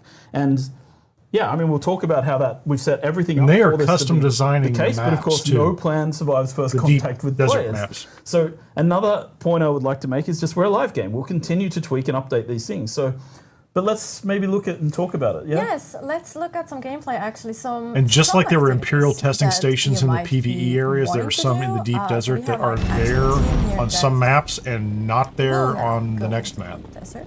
Okay, so we've gone through the overland map. Yeah, we're And in the we're shield in- wall. we're So I in think the only shield wall, which so is much the of it is going to be southern like part contested areas of where the you have deep to fight and defend. I It's think a the lot of areas are PvE. going to have Correct, potential yeah. So So the to run PvE into space. hostile. it was important for people. us so that people that are scared of PvP or reluctant to get engaged with it, right, that they had a place in the deep desert that they could go to without, instantly getting killed as soon as you're coming through, like in warping in, right, gate camping or whatever from other games. And this is also where you set up your your base of I think we're going to have operations. lots of opportunity The in the very build first to- area, because the deep desert is gigantic. There's no water here, this. Yes. and you need to have the logistics set up. And Yep. you know, like you can go there by yourself. Like I fly there on beta. I try to stay away from people because, as we said, we're not great at PvP necessarily. People call it ratting. Yeah, Right? ratting. People, you can go in and rat. Oh, I'm totally You can right. rat? Right. Is that what they call it? Just to point out one thing here, because these guys are using. So again, coming back to like how do we get towards this vision? We started with how do you build you know. So you show up with a base plan that you already have. How do we you've encourage already people to build bases? saved First it of all, we created into- this blueprinting system. Yep, the blueprint. You bring the diagram of your base, you place show it out, up, and you build throw it that down, quickly, you right? start throwing resources This is very at it. fast. It doesn't take very long when you're with a few friends. You get a base put down, you build it up quickly. This is part of the logistics cycle of the deep desert. And you can either bring the resources from Haga Basin and all the vehicles that you're bringing with you, or you can harvest in there's quite a bit of resources in the shield wall. You Yep. know, so you can set this up. So this is what's happening here. We're building a forwarding base. Exactly. I was going to say that this Pretty is big obviously base. a forwarding base because it is kind of very boxy again compared to like the actual home bases that we saw earlier. Because this is all about efficiency, right? Yes. And like fitting your the storages and the all the machines that you need. You know now my brain just stopped working. Fabricators. Fabricators. Thank you. Yeah, and we made a change, or not a change. It's just the building costs are different in the deep desert, so it costs half as much to build Yes. everywhere. Building and is 100% faster, when yep. you're breaking things down. You- Just because we know you're going to be redoing this every week. Yep. There's Yep. going to be. We're trying to make it easy and accessible in the ways that we can, while still keeping the threat there. Yes. And the intensity, right? Yes. Yeah, and I think that's it, right? Like the deep desert is a little bit about that tension as well, that feeling of like. So we're Exactly. building here. It's the PVE area. I expect people to build their primary like weekly base in the PVE area, and then maybe set out some logistics. So there's a bases that they can PVE do area things in like the deep refine and desert spice. for your And that's where it becomes base. an That's interesting kind wild. of like. We'll see how people play out these scenarios in the actual deep desert in the game, but this is kind of the That's actually a expected nice behavior. bonus. I This didn't is know what that. we hope people will do. And we've tried to build all the mechanics into place so that people. But it gets can wiped do out this, once a week. So right? And that's been a large part of it. You also see co-building here. There's actually several people working Yeah, on this. Oh, yeah. everyone's working together. if you've right? got multiple That's people, you super just nice. That's you the know, guild and focus they're all as well. Like Exactly. it is a multiplayer game. able to just start throwing it's really resources important at to it. make Whatever sure you've got that in your people can inventory, play you just together and do things hit the button together. and it builds it out. And I think it like the fun part in this game and this style of game is that it extends beyond like the traditional MMO experience of like we can fight things together, right? And we can role play together, but you know, you're not building things together, you're not crafting vehicles together, right? We have those options, which is nice. Exactly. And it's just cool to see how quick you can use the blueprint system to get like a gigantic base, right? Yep. Even though It's it's fast. It's very utilitarian, fast. right? But yeah, it does what it needs, and it's quite impressive. Yep. I know that people were also wondering that you won't be able to, copy that your setup inside. So this is literally the blueprint is for the building itself. So everything inside. Correct. Oh, yeah. You still have to put the placeables in. So we're behind the shield wall. I think we've just left the base now, Yeah, we're actually and we're just showing a little bit of the Yeah. PVE area here. so this as is well. this is behind the shield wall, and then you come out into the deep desert, and this is like I think. Oh yeah, sorry. Behind the shield wall, there's also PVE elements here. This is the PVE space. Yeah. So there are things like shipwrecks that you can raid. There are like eco labs behind here. So there is a section of the deep desert. I know people are really worried about doing PvP. There's a whole section here. It's 24 kilometers long, where you can actually go and like do the PvE part. And we're about to see. Well, this will take a few seconds. We're the actually. survey. Well, it also Yeah. means like if you are So once now you we're get to the point where you're surveying in land the in deep this section, desert, you don't and have you'll to see the commit to segment not reveal only itself. relocating, This is setting like up and one of building, the PvE and segments facing of the deep full desert. PvP And what suite. you'll see here is that we've surveyed. You can one establish a square. base. You could even go through a And week just to give some cycle, finding out context, what that's about, one and of then 81 keep moving from there. squares within this map. Very So there are incremental, 81 of these squares, which is kinda It's cool. huge. Yeah. There We're are actually also seeing the sync chart that you mentioned earlier. And I always like that Well, approach myself some personally. I like to be able to so like now land in I an don't know area, whose- figure out what's whose going name it is, on, but whichever player it is explore it a crafting bit, and then expand a little bit. They have Land in an surveyed, area, now they're going to expand like craft that. a sync chart. The sync They have crafted a sync chart of the deep desert. It tells you in the information which sector of the deep desert, who created it, how long ago it was created, so you understand whether the information's out of date or in date. They're going to share that sync chart with their friends. Yep. And then their friends hopefully will be able to switch camera perspective and see their friend apply the sync chart, That is which the saves plan. them having to Yes. explore. Yeah, so this is that Exactly. cartography look. You could go out with like a Oh. really quick ornithopter. Look at Right. this. That's the deep desert over there. A fast ornithopter. Go You can out, go out with scan. like an exploration Chart, thing, chart, right? chart, That's chart. really fast. Come back, You can sell some, go share around. some. You don't have much harvesting abilities, right? And then Yeah. you scout the area, bring it back, and then your base can roll out with your transport ornithopters, your Yeah. Like, they've really thought out a Exactly, fairly sand crawlers. complex Depending what gameplay your plan here, is or- for or today. system. Yeah, Yeah. what Which people, doesn't If it all works the also way have they to be think it PvP. will. There's actually a lot of other things, yeah, that exactly. might Could be I great. expect people Desert.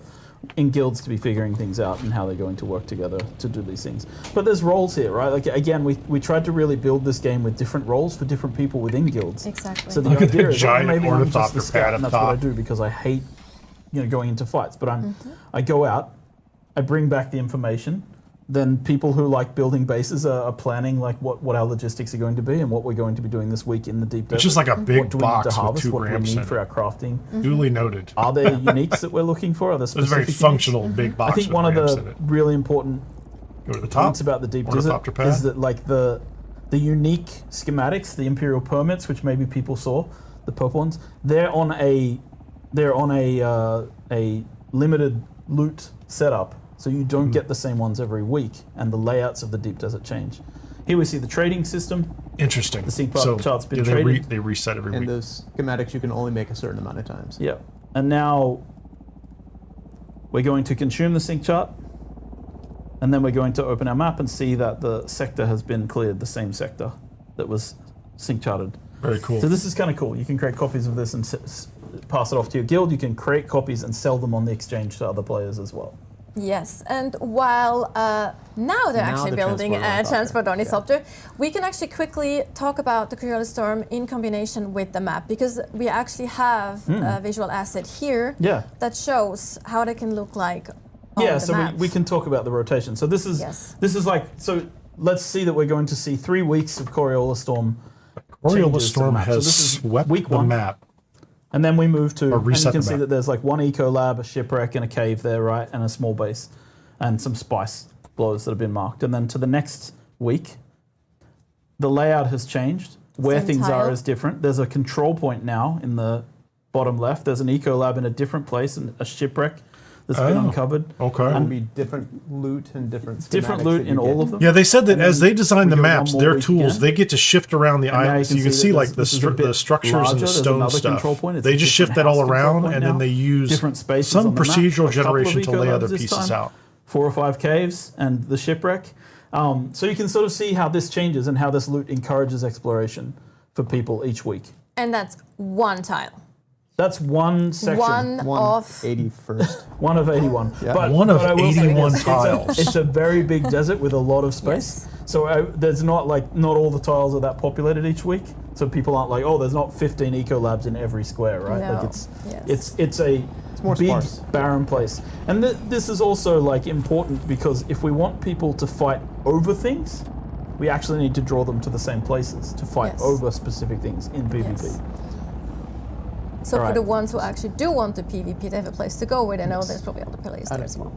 Should be easy Okay, to so find. now we have a transport ornithopter. This is the largest Wow. flying vehicle that you can craft in the game. Look at that big boy. And this may be my It takes up favorite the whole game pad. mechanic because the transport I agree. ornithopter can pick things up, and I love it because it can pick up almost anything that is a vehicle, Yes. right, in the game. So One of the things you'll see in the mid game is like the buggy is really hard to get to places, right? Even though it mines Sure. so Yes. much more than you can ever possibly mine yourself, but it's a pain, right, to get it up on the shield wall or to get it out here.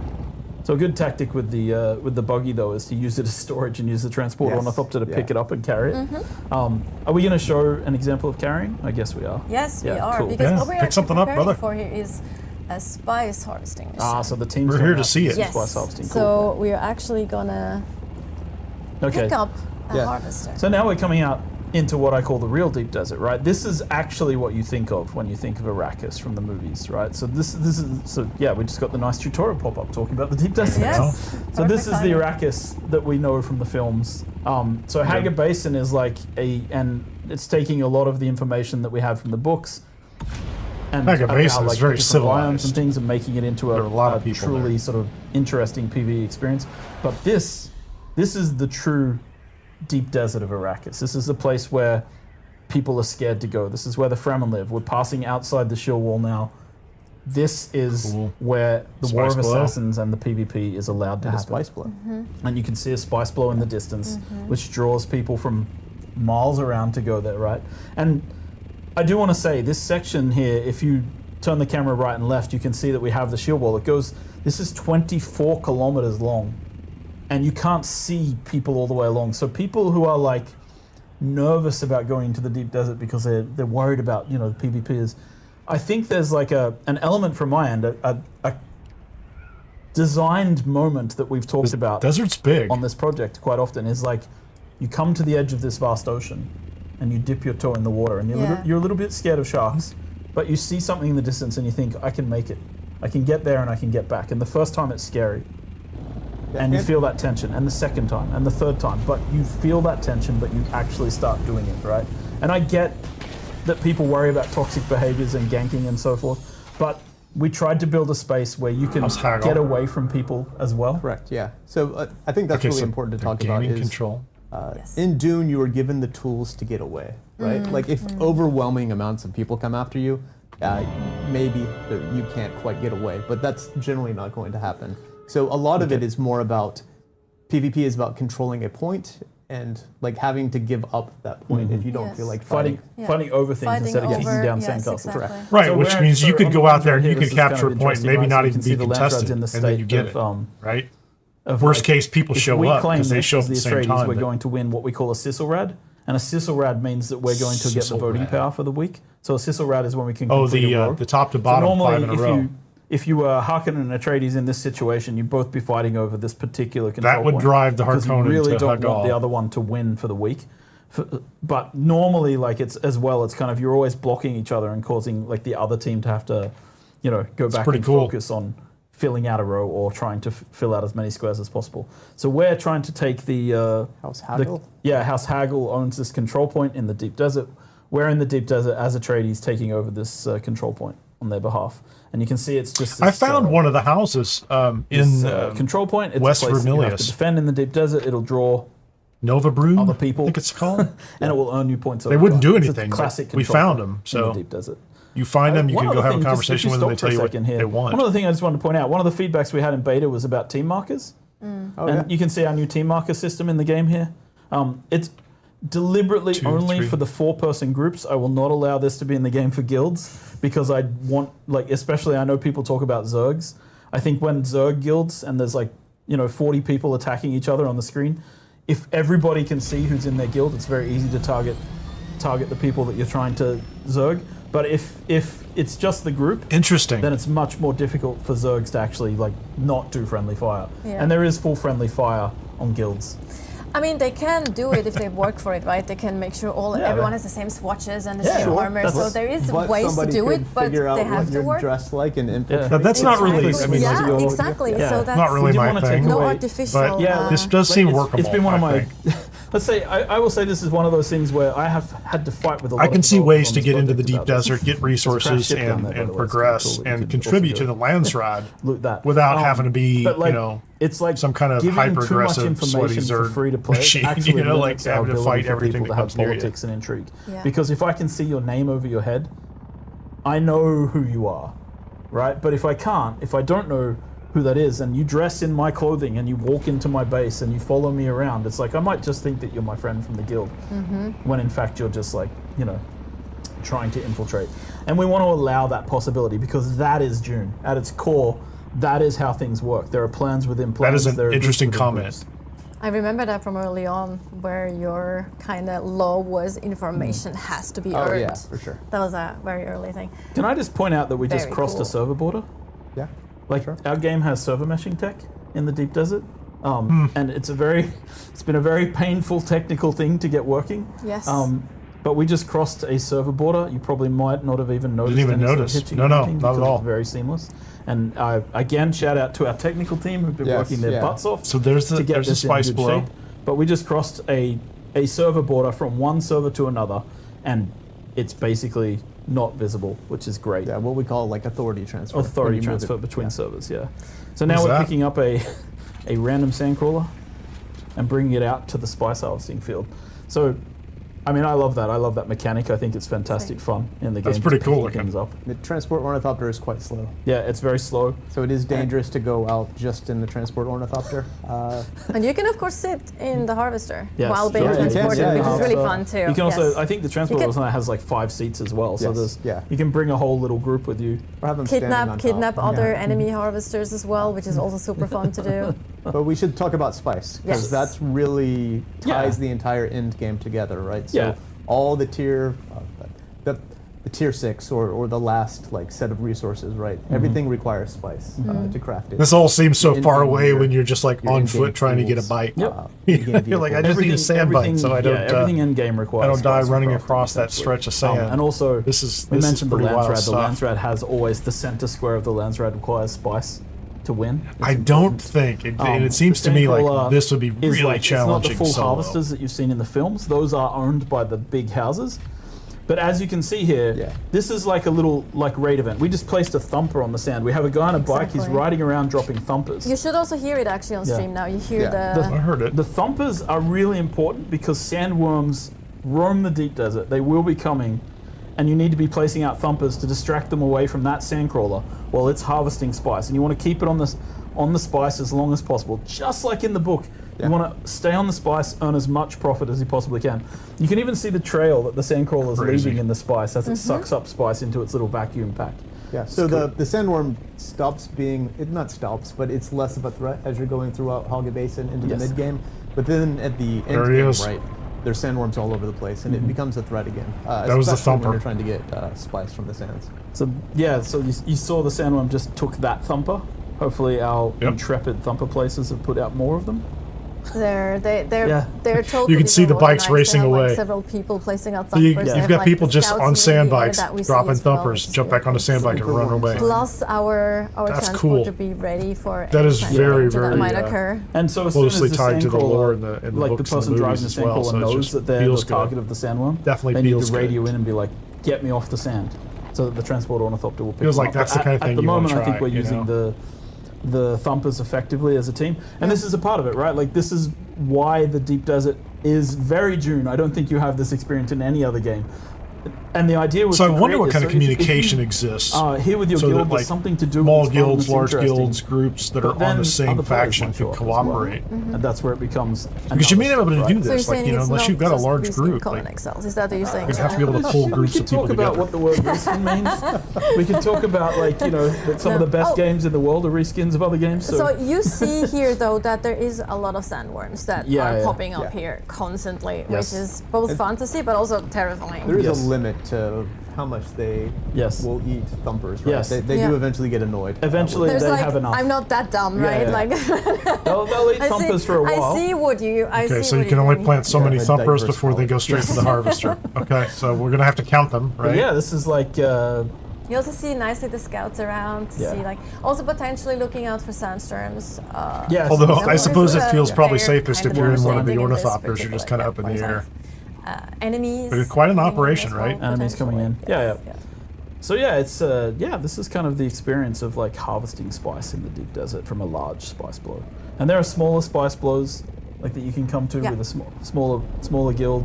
Got We it. also Okay, have there them you in go. Hogga Basin, of course. Yes. Just way There's smaller than just a this one. couple ones in Haga. Yeah, it's very limited because we wanted spice to be a rare resource that you need to go out here into the deep desert to get. And talking about like concentration. Well, that means you could also like, the practice, spice flow like you in can see Hogga from Basin. really far away, Yeah. Yes. right? Yeah. 20 Kinda plus get your kilometers away. operation down. So you do need to bring some friends to be looking out for other people coming in. Yep.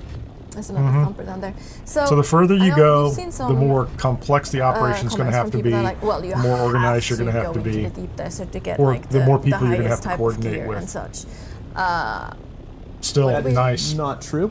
We have the exchange. We just showed that before, right? So you can be somebody that is making something that a person on the exchange would want, right? That goes into the deep desert to get spice or to get, you know. Yeah, Henry, it's not some my snacks. favorite thing. They Like, can you know, go I to Arrakis or Harkonnen mean- Village, post that. like I don't mind PvP, but Trade I on guess the what most people exchange. really don't like Or you is can meet up in person unfair, and trade. unbalanced stuff. With the Picking And so that's the only thing I really worry about. Is like, there you know, might have if been you have a some, chance to kind of we prepare can't hear it though, but there and might go have out been some and rumblings pursue and the some resources you indication want, and if you that find yourself in kind of a dicey situation, retreat back. Yeah.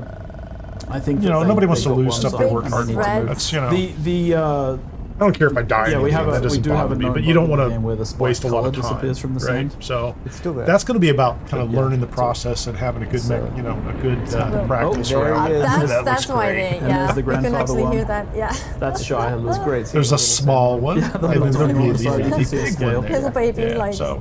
getting into the action. No, I the really brain kind of look part. forward to That's this. the- I've yeah. heard so much, and you can hear Joel And here that's gonna talking about it a swallow lot. Everything. Like they are that's very been cognizant of built. the fact They're that like just everything that is PvP lost. for some people's It's great. like- They love it. But They these just, guys they, managed to but there are succeed other and they games that are take their really whole out about of the just kind of details going today with head-to-head them. combat. Very well prepared. This is Yeah, a they were well PvP prepared. part Well within prepared. a So greater as, survival as our crew here sandbox. is now going back to, actually maybe we can explore a little bit because we do actually have Imperial testing stations here as well. And the I small think we're PvP actually areas somewhat like in close to one, West if I Rebellion and remember things like that correctly, so we aren't can maybe bad. show that from above They as were well. very small. Again, Like once you've to just been in them once or twice, you know how to get bring in, it in find that the there thing you is a want to get lot of out. content And then you might in, be kind the of deep playing on desert that is a not just much like flat out PvP, smaller right? So scale we where it's just really like wanna, Correct. Like I said, you could jump to another server and there's nobody there. Encounters happen in the deep desert. So I think the resources are going to be eco available. Labs or ecological testing stations. Yeah. Oh, they're yeah. actually tuned Apologies. for 4 players. Yeah. So it's the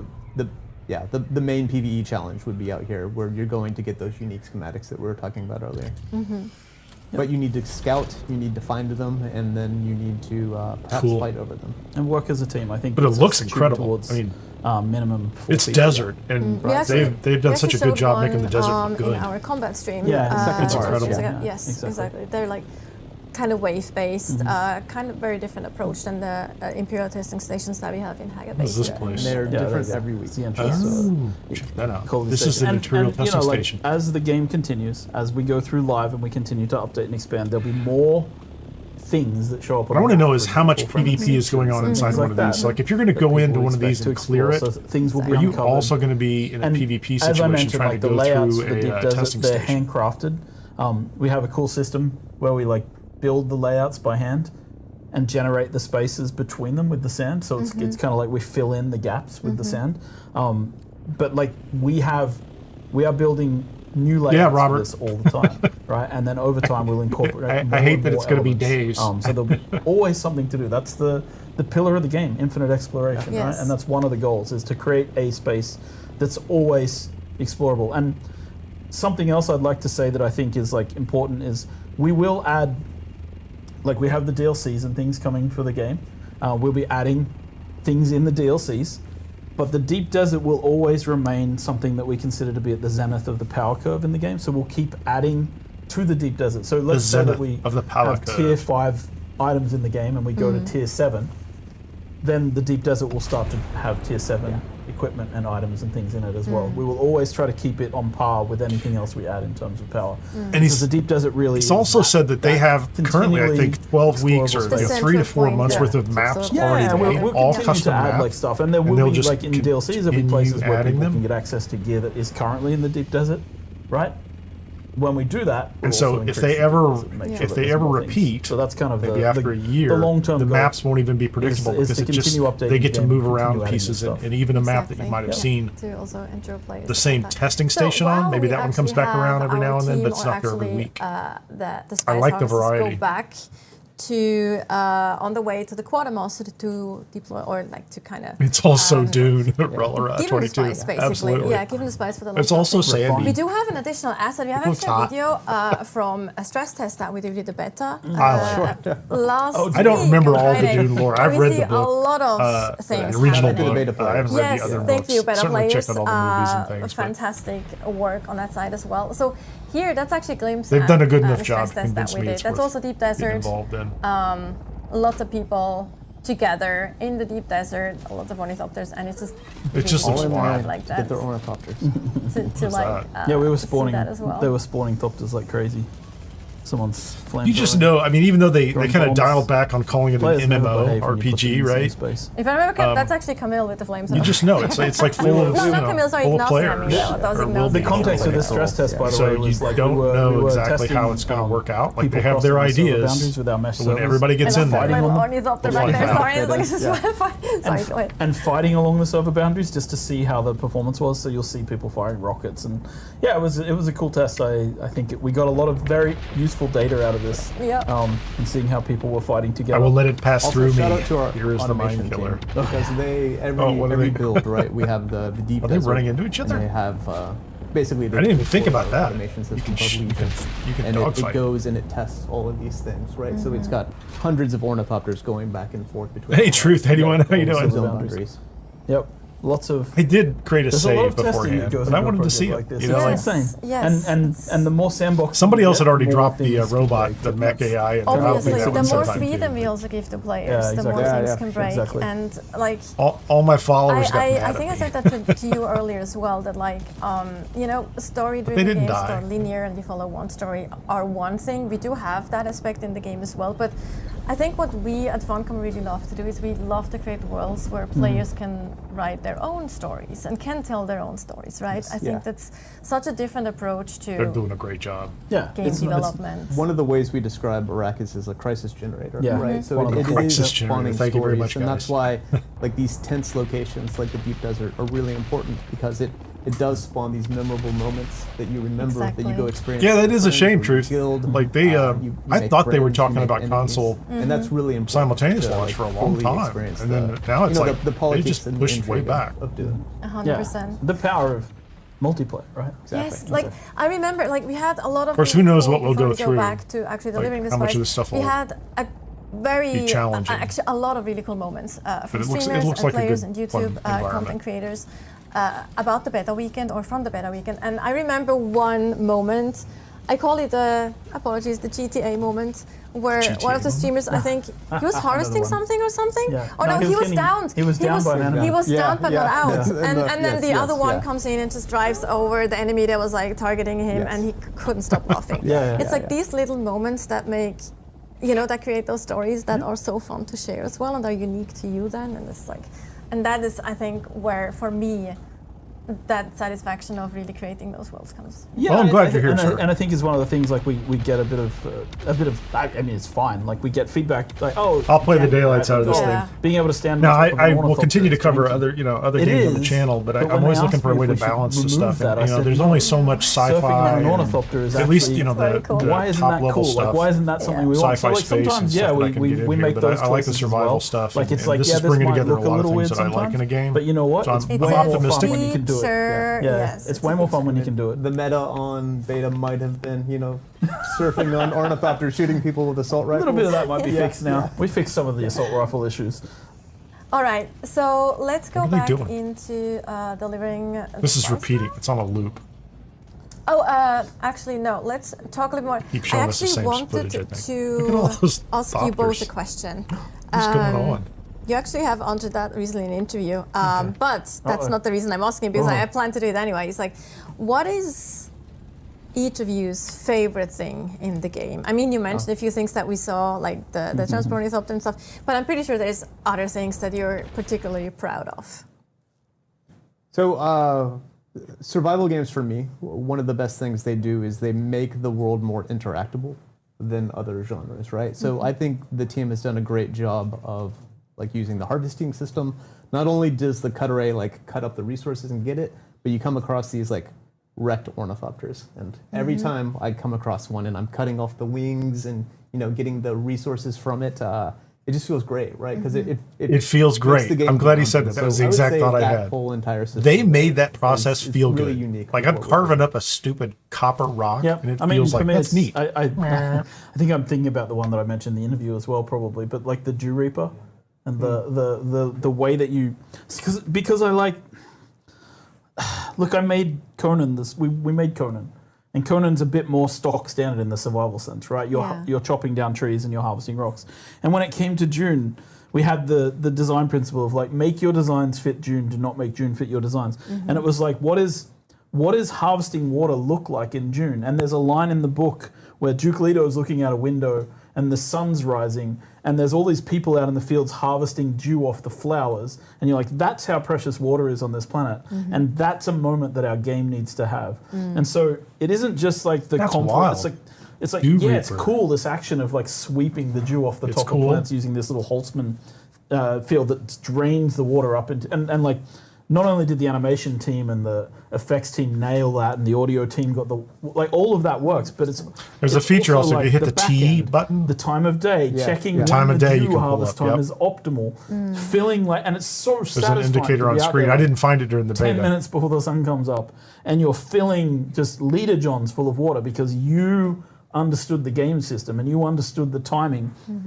All of those things. Yeah, by the time I got to the end of the create beta, an experience that I 30,000. I think for me it's just like you can't have this experience 30 in any liters of game water.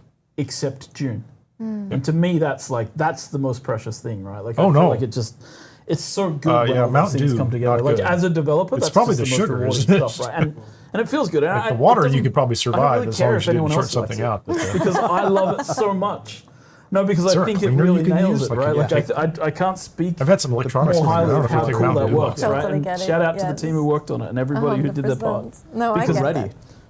Because games are made by teams, right? To That's the other refine thing. spice. Yes, absolutely. So That reminds me, we this is actually a made it good now time to the to take quartermaster, apart my and PC, we at least are- get the case off and get So the we're gonna dust out, deliver- and make sure the deliver fans are all spice. clear and Try to win the the heat lens. sinks are clear. Okay, so these Took a while guys to get back. These guys ask you, so you because you're sort of you're a minor house or minor house under the umbrella of the Atreides. Lansrad, You yeah. deliver Lansrad bribes to the quartermasters of the Atreides, and they make sure they get where they're supposed to go. So now we're delivering for House of Lexan. We're delivering spice, and the House of Lexan are a part of. So that's one of the missions. So they could just ask you go collect So we're something delivering and then 500 deliver it spice for somewhere, lunch. and you get the then block they're on gonna the make sure on that the it chart. reaches them, and then that I don't know what you will, would call it, in a moment, the change Brady the Bunch landscape. chart or whatever it is, right? The 5 So by you can 5. see how you have an impact now. So I think that'll be fun. I mean, I think even just like, getting Lansrad up to is that there level on the and social participating and tab. helping to close one of them will be Refreshes exciting the first every time you do so it, often. So it's been a few long seconds before since you're the like, last refresh. actively Now we should be able to see contributing to our winning the whole thing, but doing a little bit here and there. Borders refresh with a certain amount of Lots spice. of incremental opportunities to explore and see how it works out. Oh, we didn't go to Alexan. You're on the wrong one. You need to go to new one? Alexan. It's in the middle. The middle. Yes, and then we can see is that we've that one? delivered some spice, and the goal amount has gone up, so that you can see that we've increased our goal Deliver amount. to the So Lansrad we've quartermaster. worked towards Yes, getting so we haven't there. worked like once 64,000 more to once go. we hit 70,000 points, and we can do any of these activities to earn points, like the control point. We can claim those, Yeah, yeah. Look at we the can house. deliver See the spice. house rewards But at the once bottom. we've Solari, once we've done enough to earn that Buggy that Cutter center A. square, then it'll flip to be Atreides and say that we've claimed it for Cool. the week. Exactly. Yeah, so that's. Great. Nice. So that was a little bit of a glimpse of what mid and end game can look like. Obviously, that totally depends on what you like to play. And I've how you lost like track to of their play. There's agenda. I don't know where they're at. in the Quite a lot of agenda. options. Oh, there he is. showed Product you placement again. It's Coke Give Week. them an approach of what Last can be week, or done. last time We're was also jamming Pepsi. like dozens of hours of gameplay into like a very quick Yes, Yeah, 100%. Like this is very like preparation is everything, which is of course true for the game specifically as well. But before we dive into the Q&A, we are gonna take a quick look at the Mentats. Very cool. This was the role I played when I did the beta. So then, you're not quite dead. Thanks, Santara. Great plot. I think they mixed that up. Developed out of the need to replace thinking machines, the Mentats, trained on the principles of philosopher Gilbertus Albans, became one of the most important people in the Imperium. Able to calculate immense amounts of data and This devise is an complex enjoyable strategies. storyline They too, are the right? most The whole advanced anti-AI tacticians thing. on the battlefield. Very, Combined very with interesting for advanced today's day and age. assassination If and you're in that combat space. technology, you will be able to think many steps ahead of your enemies. With a significantly higher Love the shield. cognition, as a mentat, Love the Sentinel. you can calculate trajectories. They say they're going to add more hotkeys find to the weak interface. points I don't know if in that's going to happen at opponent's launch or defense, right or even afterwards. guide But the calculations of an external sentinel turret to assist you with extra firepower.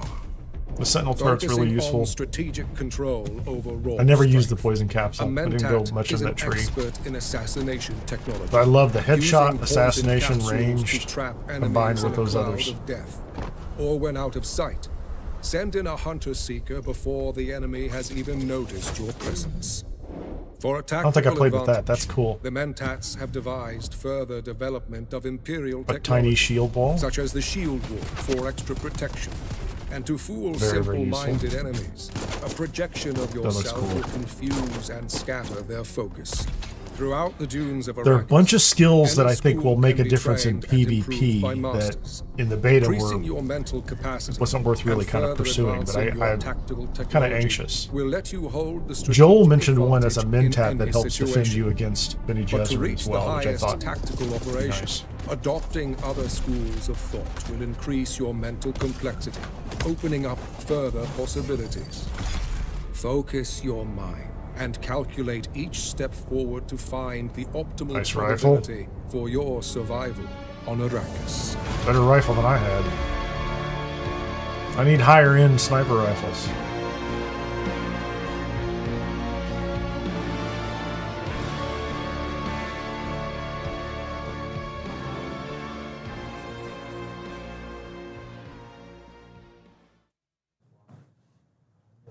Okay, Q&A. Alright, and we are back for our Q&A.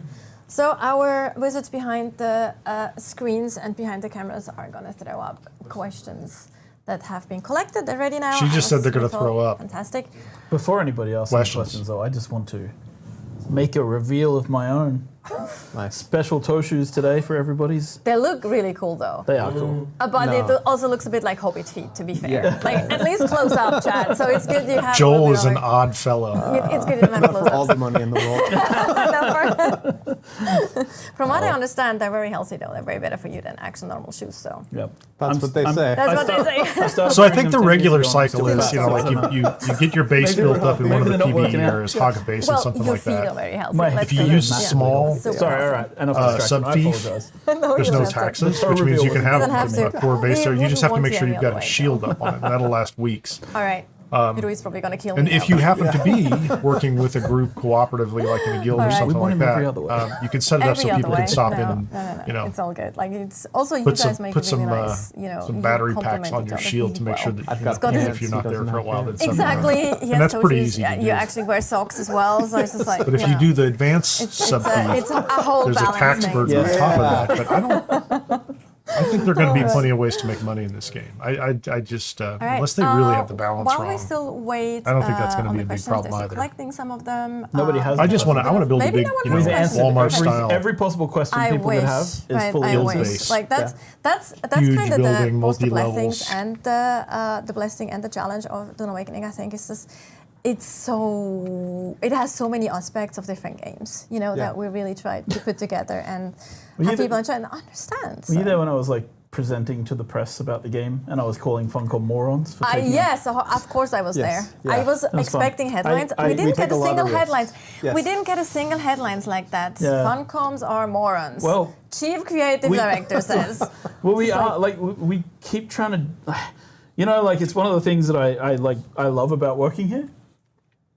Is like they let me do crazy stuff. Yeah. They let me try and do weird shit. Like mean- it's like you could work somewhere where you're doing the same game every year. Speaking of reskins, like and you're making the exact same thing and you're within this box and it's like and like I do like that we're allowed to push beyond those things, I right? And agree. try harder to do something different. And yeah, it comes with a little bit of jank, but man, it's I don't know. I feel like it's like the I agree, though. I think one thing you can't say about us is that we like it I'm easy. trying to figure out, did somebody ask them a It's like- question, Morons. or are they We just make it having hard like for a little ourselves every company time. water It's what we were cooler talking about at the talk here? beginning, right? It's we make unique. They must have a decisions, right? blast We take there. risks. There you go. There's a question. Sometimes it means that we make divisive decisions, but I think that's what was great about the beta, right? It's like people. Yeah, get there's to a see mission what for the today. Make true your job experience feel was. like this. And here is Exactly. And So everybody we around really you will actually look got at a you and be question. like, So why are is you that acting Global that way? And you're like, 125? I'm a gamer. Is the exchange global or per server? It is per world.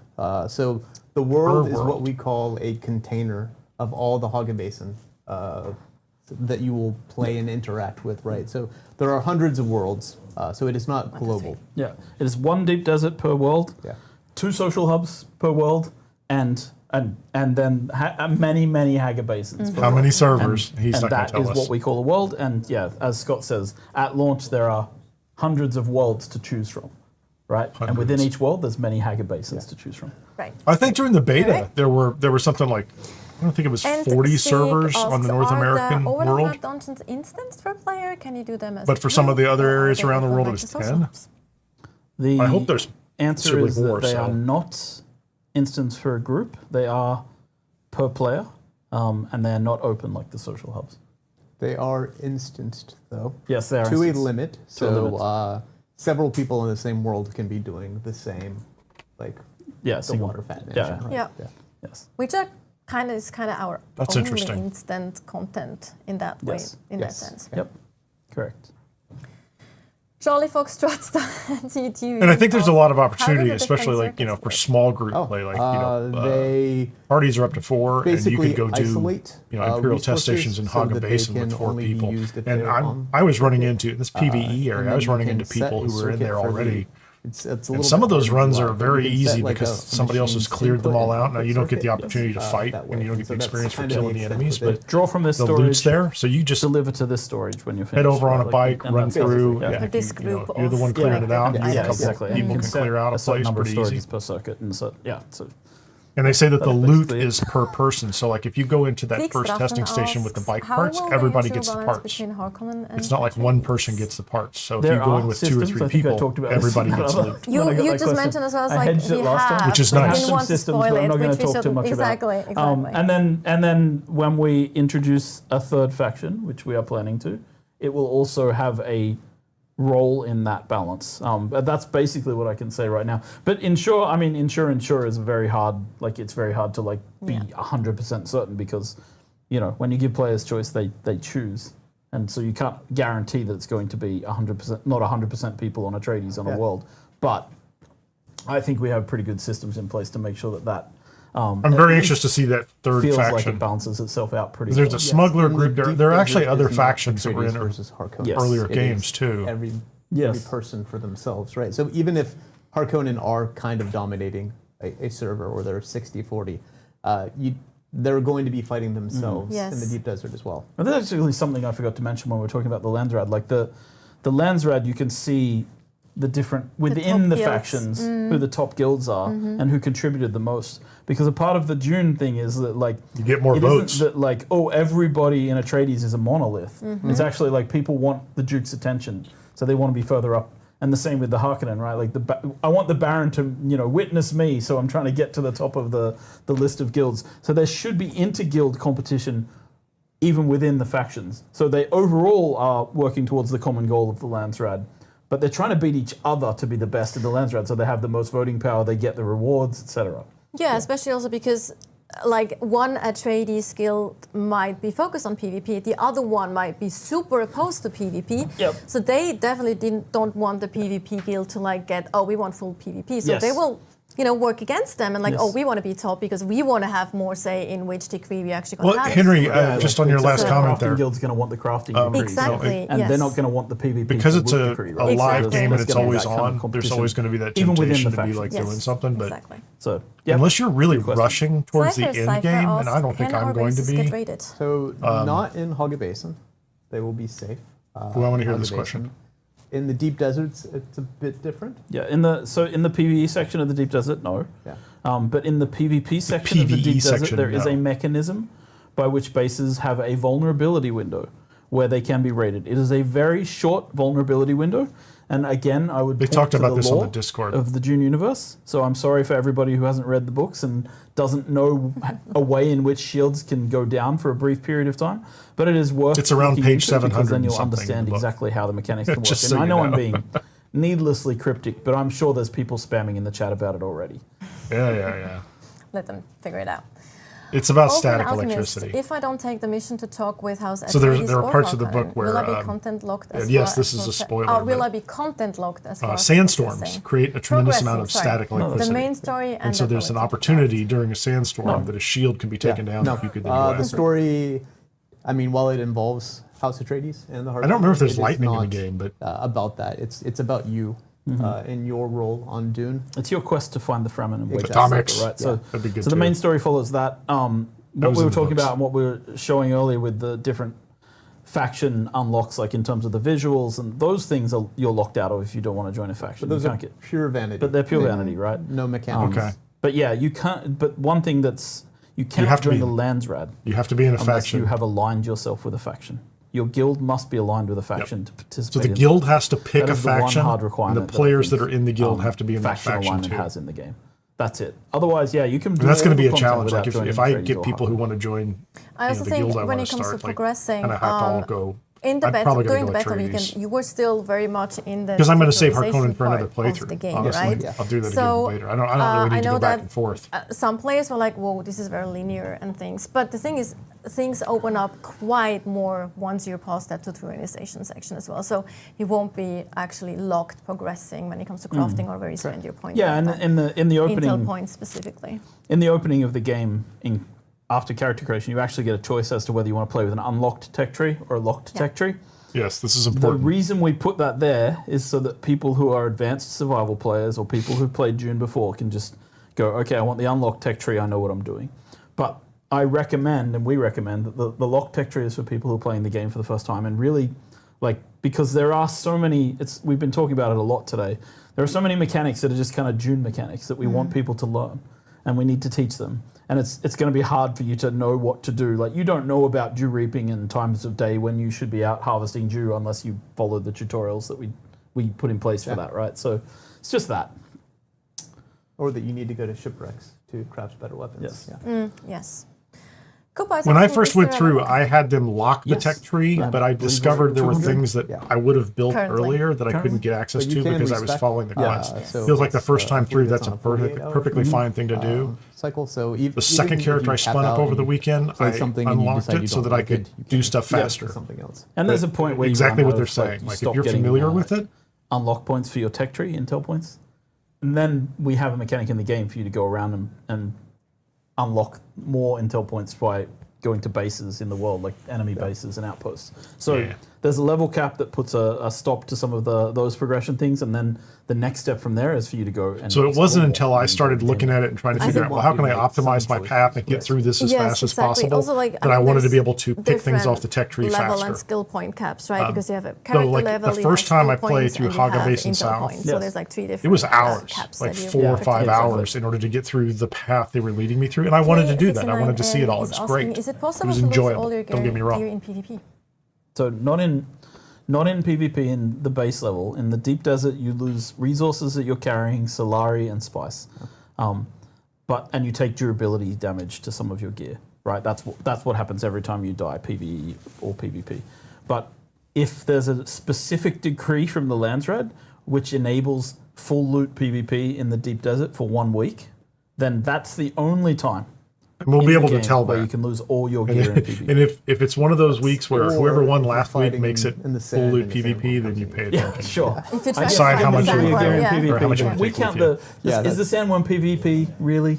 But here's the thing more I'll like point out the- about that yes. is that even when I 100%. died to the sandworm in the beta, it didn't really take that long for me to recover every 1974. single Are we item I going to had. be able to It get just did it. blueprints that devs made And of so their bases? I'm not as worried about it as I used to be. I thought, if I lost all my gear, that'd be terrible. That's actually very That's a cool. I great love idea. that idea. That's actually very it was cool pretty idea. recoverable. Vendors for And us launched if with some of our, if you've got a good base I was- set up yes, and you've I got was all just the about to say resources this. you need, I don't and, think you know, players should it's not actually that pay hard for to get them back per from se, but we should, even or maybe nothing, they right? need to. I don't know. You don't want copies of my I mean, bases. you shouldn't no, actually, let me rephrase that. We shouldn't have a dev sell those items in game, but we can sell it via Oh, NPC. sure, yeah, That's yeah, what yeah. I meant, right? Maybe Like, we can put a vendor or something. And, be and cool. Roller Rat, Yeah. Maybe a vendor in the world. if you can sell you know some if you're interested in blueprints. you playing see in a like group, twig bases Today is everywhere. I mean, one of the things I'm Tutorials doing, and I haven't build really their kind of own worked this out, but I have a Mine would Discord, just be- and I'm yeah, trying to no one organize wants it our there. boxes. No one wants to see my back. I'm the People guy who who are tests members of the TTP. channel, Dog houses. and TTP those are every people who time. have kind of signed up So- and they're I'm supporting sure the we're going to channel have players who um, make fantastic, with a small fantastic donation, buildings. or subscribers on Twitch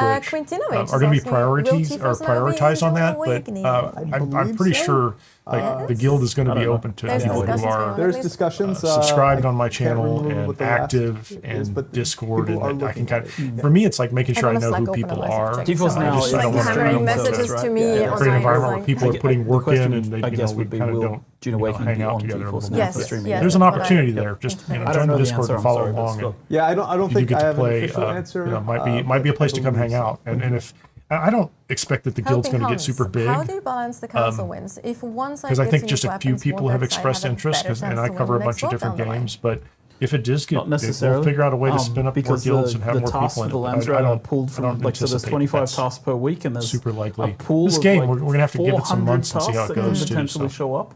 So you There are first of options. all don't necessarily know That's one of what's my going to goals be with the there. channel is to Unique create weapons some kind of doesn't co-op play actually options for influence people everything. that, Some of the you know, tasks kind are of kill are tasks. part of the little you don't virtual know which community. tasks are going to be revealed first. You also Balance have to accounts and bribe balance. Landsrad envoys with spice to reveal tasks. And if your faction does it before the other faction, you'll see, Yeah. okay, we need to do this. It's you just a might get ahead prioritization because mechanism. you had more spice or whatever. It's not going to come down to unique My weapons. original plan was to Absolutely stand not. up That's not like gonna be the G thing Portal that- servers for some that other games that were going means to that cost one money. side gets a right? sudden landslide This one kind of doesn't cost advantage. anything, so for me, like yeah. if So somebody's a subscriber I think and they're that's active on the channel, and I the best know way to answer that, I think, from that's my an perspective. easier I fit. think that's a great answer too, and I think I it just don't goes have a bunch of again money to throw at, into like, co-op people are a bit servers if too I have to pay afraid for that them. everything is about PvP and fighting endgame, and that's absolutely not the case. Yeah. And hopefully, But I'm we'll open to it. I just we explain haven't, that haven't on gotten Wednesday down as there. well. The for channel's people pretty to feel a new, bit more, like, and I just started this last year. disappointed depending. Dr. Evil Eye, is there any content? And so I'm on the trying to videos ramp that it are up and hidden build it up behind and turn it PvP, into meaning something that where the it's, you know, only way kind to of a obtain more that item game material is to collaborative risk community losing that can play together TLTs. too, not just the I wouldn't content say stuff. hidden, but yeah, like you can. The Deep Desert, which we just explained, is a place where tier 6 gear is, like items and materials for crafting those things. You need to go there to get those things. You can buy them off the exchange. You can trade for them with other people. But yes, you have to go to that place in order to get those things. And there is a risk of people attacking you when you're in that place. We tried to explain that this is a very large place. It's not going to be possible for a guild Big sky. to cover the entire space. It's Yeah, just there's not going to be enough members. possible. Yeah, I think guild limit's 32. The guild limit Yes. is 32 Yeah, people. Yeah. So one per kilometer, Yeah. maybe, if they stretch Yeah, across. they'd have to stretch all the way across, and even then, I think there's all kinds of Yeah, tactics yeah, and yeah. ways to draw them off, and I don't think it's going to be a problem. There are potentially hundreds and hundreds of people that can be in the deep desert, Yes. right? Yes. So one guild would be outnumbered by 100 people. Again, if you want to rat, you can rat. Yeah, Like there's options, right? And also, like the tier 6 gear isn't required for the story or Yeah. for anything that's having to do with Yeah. like a basin, right? It's- It's sort of just the deep desert loop. But we part of it. can't tell people that they can't get to the top number of number go up because they really Sure, people sure. always want that. Number go up's so important. There are even other though ways to get it. even though it's yeah. not required, I know people are going to want it. I feel like it makes sense though because must have those number people go who up. really care Bigger about number the better. highest level tier are probably the PvPers, and they That want is to be in always the it. deep desert in the first place. So I feel like it's kind of a natural balance there too. Yeah. in Hopefully, that we way. also have I think there's this weird. I speak to a lot of people in our closed beta and our Discord, right? And I see that like there's people who kind of assume that everybody who is a guild in PvP is going to be this toxic, sweaty kind of. Nope. And I think it's going to be the opposite. I think we're going to have the good guy guilds who are out there actually protecting people. and like helping people out. I've seen it in the beta already. People, I got lost in the desert, help, and people would come help them, Absolutely. give them Yeah. rides home. Like Think about the fuel them rats in gear. I've Elite seen people in the Dangerous, beta right? like just give other people an ornithopter when they lost one because of a bug that was in the game from our end. They're like, "Oh, do you want an ornithopter? I have a spare one." Right? That's it's great to see, and I think that people worry. I found a too much guy in the about beta that had toxicity. he died to Hopefully, Shai Hulud We'll and he keep was track like stuck of it, at of course, the but Yeah. it should be fun. the And trade you post. have one player And I for the Yeah. entire world. Yeah, right? rode So, over, got him, put him in a party, under brought him name, back right? to his You have some base, sort of went back to Yeah, my exactly. base, There's built that out as well. some Yeah, bike as a- parts, again, and I got call him up back and to running. more old school Good guy. MMOs that I grew up He was with, running the he was personal running ones. free water So we at have his two more base. Like you could questions. come into the bottom of his base, he had it all 14 opened up, so you asking, could come do you in, need a get chart for shelter each from person in the storm, guild? and you Yes. could have water. You need So, need like, to there was a create lot of sync that going chart on, for at least in every the person beta. who's going to want to reveal those things Yeah. that you've got in your sync They're chart. single-use items. Yeah, they're single-use items, consumables. Once you've created them. And last questions. Neo Valkyrion, can transport ornithopters carry other ornithopters? Yes, they can. They can indeed. They can indeed. I was playing it earlier. I was flying around carrying a medium ornithopter Yes, with they my can pick transport up pretty and much assault. anything. Yeah. Yeah. And Or again, they anything, have anything passengers vehicular. too. Yes, vehicular. Can't pick up people No. unless they're. Inside. They're sitting inside a vehicle. All right. So that was it with the questions for today, and also for our last developer stream before Very cool. Head Start and the official release. I'm like still like Days how- away, man. Okay, Days so away. 7 how days, do 8 days? how do you boys feel, gents? Yeah, stick around if you want to How hear do you more about feel? my plans as far as the Oh, Dune Pretty good. guild. right? and everything. I have some ideas. So beta went really well from Yeah. our perspective. the tech was stable, and that's what we're always worried about. Because we knew the game was pretty good, or we thought the game was really good, so. right? And all the tests we had run showed that. But we were a little fearful, that tech would hold, and it went really, really well with the closed-ish beta, right? The weekend, the server crash rate was low, the client crash rate was within our acceptable tolerance, and we're I don't fixing think I most had of the issues that we found. I don't remember having many issues. They're Cautiously on optimistic, they're on video, right? if I had Incredibly it. excited to show the entire game, and so yeah. I had a lot more problems and playing the last week Watchtower is in always- Starfield this last yeah. week than I did in the Yeah, it's Dune like- beta. it's like- I think it's a 5 years lightweight of your life. game. I mean, as far as like Right? And technical it's for like- it, they it's say it'll like- play on Steam Deck. I think that's the thing that I think is People are it's talking about like playing on what- 1080 cards. I'm not sure people understand. It's like when you've been living and breathing this kind of thing for 5 years, and then like you see the game industry is volatile. Yeah. Things don't go well for people. We have a team of that I love to work with. We have a team of great people that we've built over the last years, and it's like it isn't about like success in the sense of like I just want to say that it is a game that I think is great, right? And I've played it and I kind of know that it has a lot going on, right? And I think it works well. And from the beta, we got some confirmation of that. It's good that he feels But that way about it. I want my team to be together Yeah. making games for Yeah. a long time, right? So for me, this is like I'm nervous about that, right? Like the gaming industry is not a safe place anymore, right? It's not easy to guess what's going to be successful. I Yeah. mean, I'm watching things and like you see things that are fantastic from small teams going great. He's got a great attitude. Like and there's been some fantastic games this year and games that you wouldn't have predicted coming out of nowhere. Like Schedule 1 is a great one, but also Yeah. like Claire Obscura, I'd heard of it, but I hadn't heard of it until really it blew up. And so you see these games, these huge successes. So I think it's like you don't want to have the arrogance to think that you could be among that. But you What's nice is they have done such a That's good kinda job where with I'm at. these I'm these hoping- live streams and I'm things like hoping we that. strike a vibe. I'm connecting hoping to that them all and the feeling like decisions there's that we something made, going on is and there's fantastic. 10,000 decisions on a gaming project, right? There's 10,000 decisions, and every one of them is about moving towards a goal, right? Towards a vision, a creative vision, a vision of a universe, a vision that a guy created in 1963 when he wrote a book, right? And that's, I don't know, like I'm extremely nervous, but that's what we're trying to get to, right? And that's, I hope, what Great people job. feel when they play the game is, yeah, okay, you nailed it, right? Like that's what we want. And I feel like we've made an amazing Dune game, right? And it's the first where you're walking right on Arrakis. You're experiencing Yeah. Paul's journey. We're skipping 2001's Frank Sure, Herbert's sure, Dune, sure. but But for me, right, in a modern sense anyway. So it's and we have a story we want to tell. People saw a really short glimpse of it in the beta, but there's so much more going through the rest of Act 1 and Act Yes. 2, right? Playing through that. And there's this long story that we want to tell over the, Lex, you said 10 years, right? On Yes. the thing, That's the so plan. I'm Yeah, saying yeah, that. So 10-year we plan. have a long story.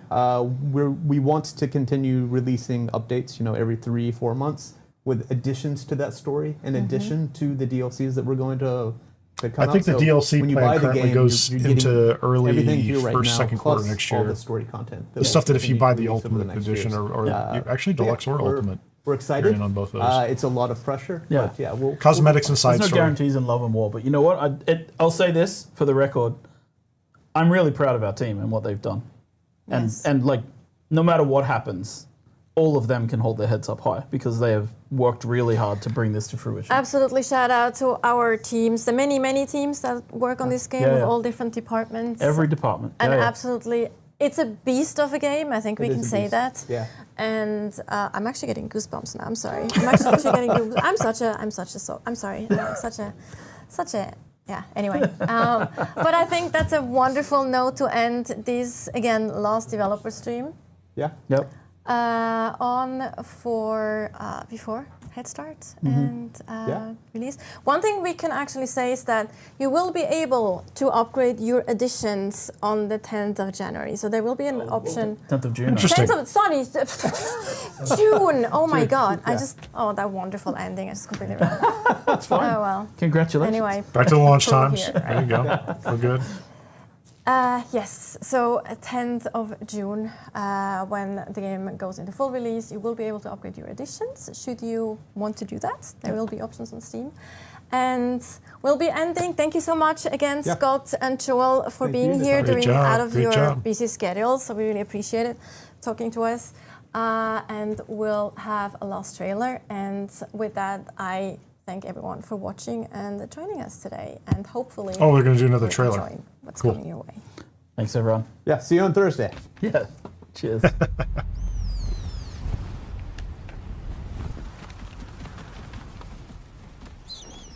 So then, you're not quite dead. Great plots are afoot in the Imperium, Huge plots are afoot. and the currents of intrigue run deeply.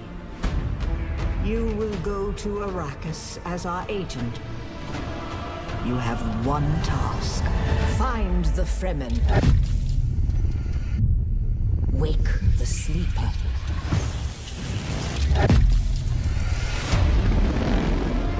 You were sighted fleeing the scene of a terrible crash. I'm gonna let this play, and I'm gonna be right back in just a minute. And then I'm gonna talk a little bit about my plans for Dune Awakening and guild participation. Ensures that it continues to do so.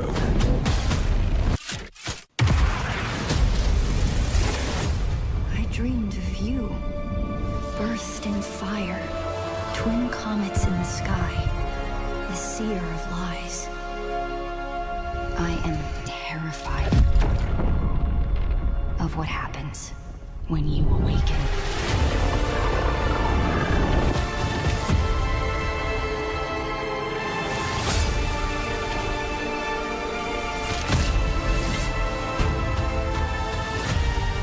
We've all lost our way. You can complete the mission.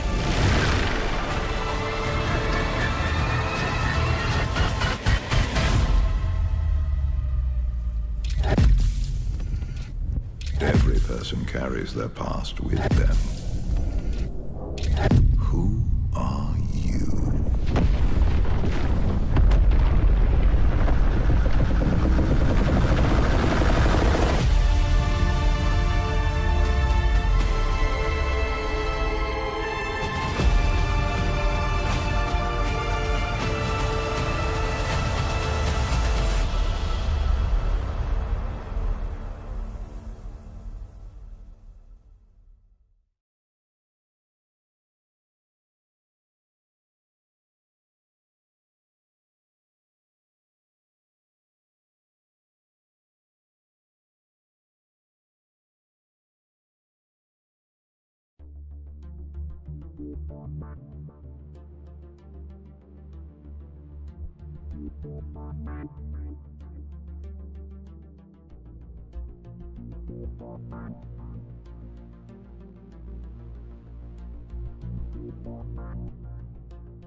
Okay, I think I'm back now. I was trying to figure out how to step away and take a quick break and not have like YouTube just kind of kick into another video and do its own thing, which it did anyway. So, I'm going to make this video here. I wanted to make this video separately, so I might clip this out and turn it into its own separate video. But I definitely am going to be playing Dune Awakening when it launches on June 5th. And I've been watching this game and following it for quite some time. Very excited. Played in the most recent beta weekend. Was not part of the closed beta, but really enjoyed 30 plus hours. That's up on the channel at this point in time. And I originally looked at it and thought, like a lot of the things that I play on the channel, like I can just play this solo PvE and it'll be fine, because I really think it should be easy to get 100 plus hours out of the game. So I was all in anyway. I love the space and science fiction area, and with survival and crafting, it's kind of hard for me to, I'm not complaining at all. But then I started to look at it and look at the Landsrot and the in-game content, not necessarily the PvP, because I'm not really a PvP guy myself. I don't mind, some kind of healthy contention for resources. That's okay, right? As long as there's a way to develop a strategy and be able to kind of work around it, even if you've got, a group that's, like larger, more organized. I've been involved in some guilds in the past who've done some things that, in games with PvP. And so I'm familiar with some of that. It's not my bag, man. It's not my thing, right? I like the survival crafting content stuff. But I started to look at what's available in the game, at least what we've seen, and think, and it occurs to me like it looks interesting. Like I want to participate in it. I want to be part of it. I don't necessarily want to be in that final stage where I'm influencing and, like trying to drive, the Landsrot and that kind of thing. But I think it looks like there are some really cool benefits if you align yourself with a faction, if you have a guild in place, and you can participate in some of those challenges, even if, you're not going to be, setting up a point and trying to, hold something, or maybe even doing that really high-end spice mining. That's not really that important to me. I want to, mine spice, but there's lots of ways to do that. Even in the beta, we saw that there was PvP in some of the shipwreck locations, but there were other shipwreck locations, fewer, where you could go in and get the same resources. So I think they've got it balanced well. So I was going to go ahead and start a guild just for the sake of being involved and participating. And I have on the channel been talking about this for probably a couple of months right now, trying to set up some co-op play, right? And I hadn't really picked a game yet. And Dune Awakening seems like it's a pretty good one where I might be able to allow, or get some people together to play together who kind of are hanging out from time to time anyway. And I mentioned this earlier, is that I'm going to prioritize the people that are, let's say, members of the channel, because I want to respect the fact that they're contributing and things like that. But there's a lot of people who are contributors, who participate, who, just subscribe, no cost involved in it, chat, talk about things, show up in live streams, things like that. And I think it should be open to them as well. I'm just trying to say that I'm going to prioritize guild membership for people who have, taken that extra step. It's not really that many people. And if you're new to the channel and you haven't been watching this a long time, I think I'm 2,400 subscribers and just starting to grow over on Twitch, and a relatively small number of members who have signed up and provide support for the channel as well. So it's not like there's 500 people who are going to be vying for 32 spots. I think what's going to happen is there are a couple people, I think of Robert right off the bat, who during the beta weekend we're talking about, maybe get involved and play together, right? So I think there are a couple people who were already on board who wanted to do that. And I already know there's some people who were, who are subscribers to the channel, longtime fans and friends of the channel that have thought about getting involved. So I want to open it up to people. The only thing I'm trying to do on that side is just to make sure that we're all kind of accountable to each other, right? So I want to respect people's contributions, and I want to be accountable to each other, so that, if we're going to build together, we're going to build together, we're going to play together and try to do that. So if someone wants to get involved in the guild, I'm going to drive all that through the Discord. I've already set up chat groups. I don't have voice chat set up over there yet. And I just need to make sure I can connect everybody, because we have to do an in-game friend connection as well. I'm not even sure what that was. That might be like one of the overlays for Twitch or something like that.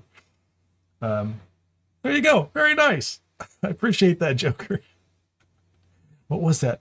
That's absolutely wonderful. Thank you very much. It's the first time. absolutely startled me too. But anyway, what I was trying to say was that I want to structure this in a way that I make room for people who are kind of putting forth that effort, and I kind of given them first right of refusal on guild membership. And I've had a couple people already say, look, I'm not going to get involved in this game, right? It's not my game, or I don't have the time, or I can't do it right now, that kind of thing. So I don't think there's going to be a problem, and it's going to be a small, lightweight guild, and we're just going to keep it very casual. Like I'm not looking for, I'm not looking for a way to sign up for a third job in my life, right? So this guild thing is going to be kind of hopefully self-managing. I just want to make sure that we can take advantage of the game, get access to resources if we need to, collaborate, join together, do some stuff.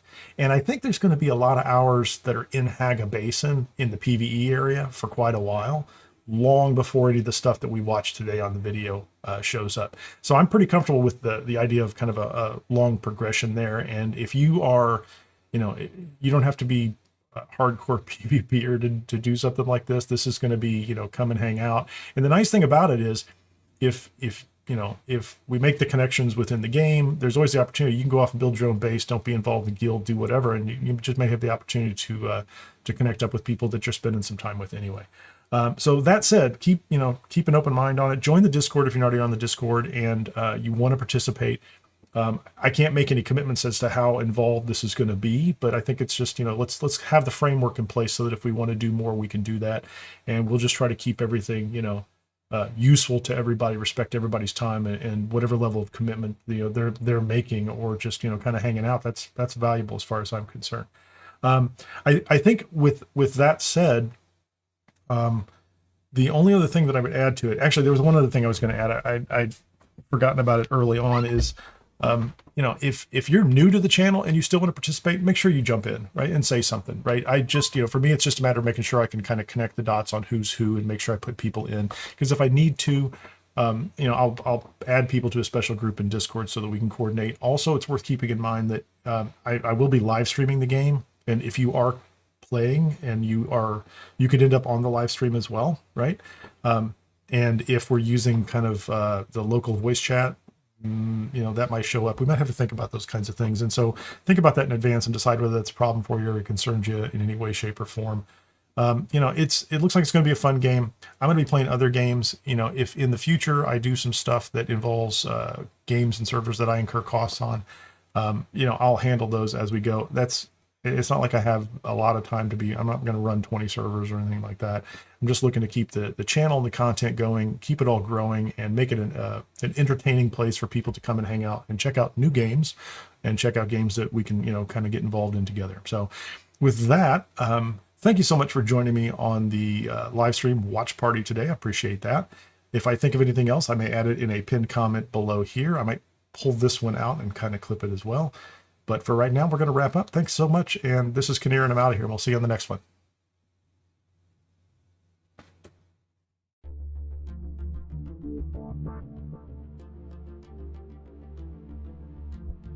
Thank you.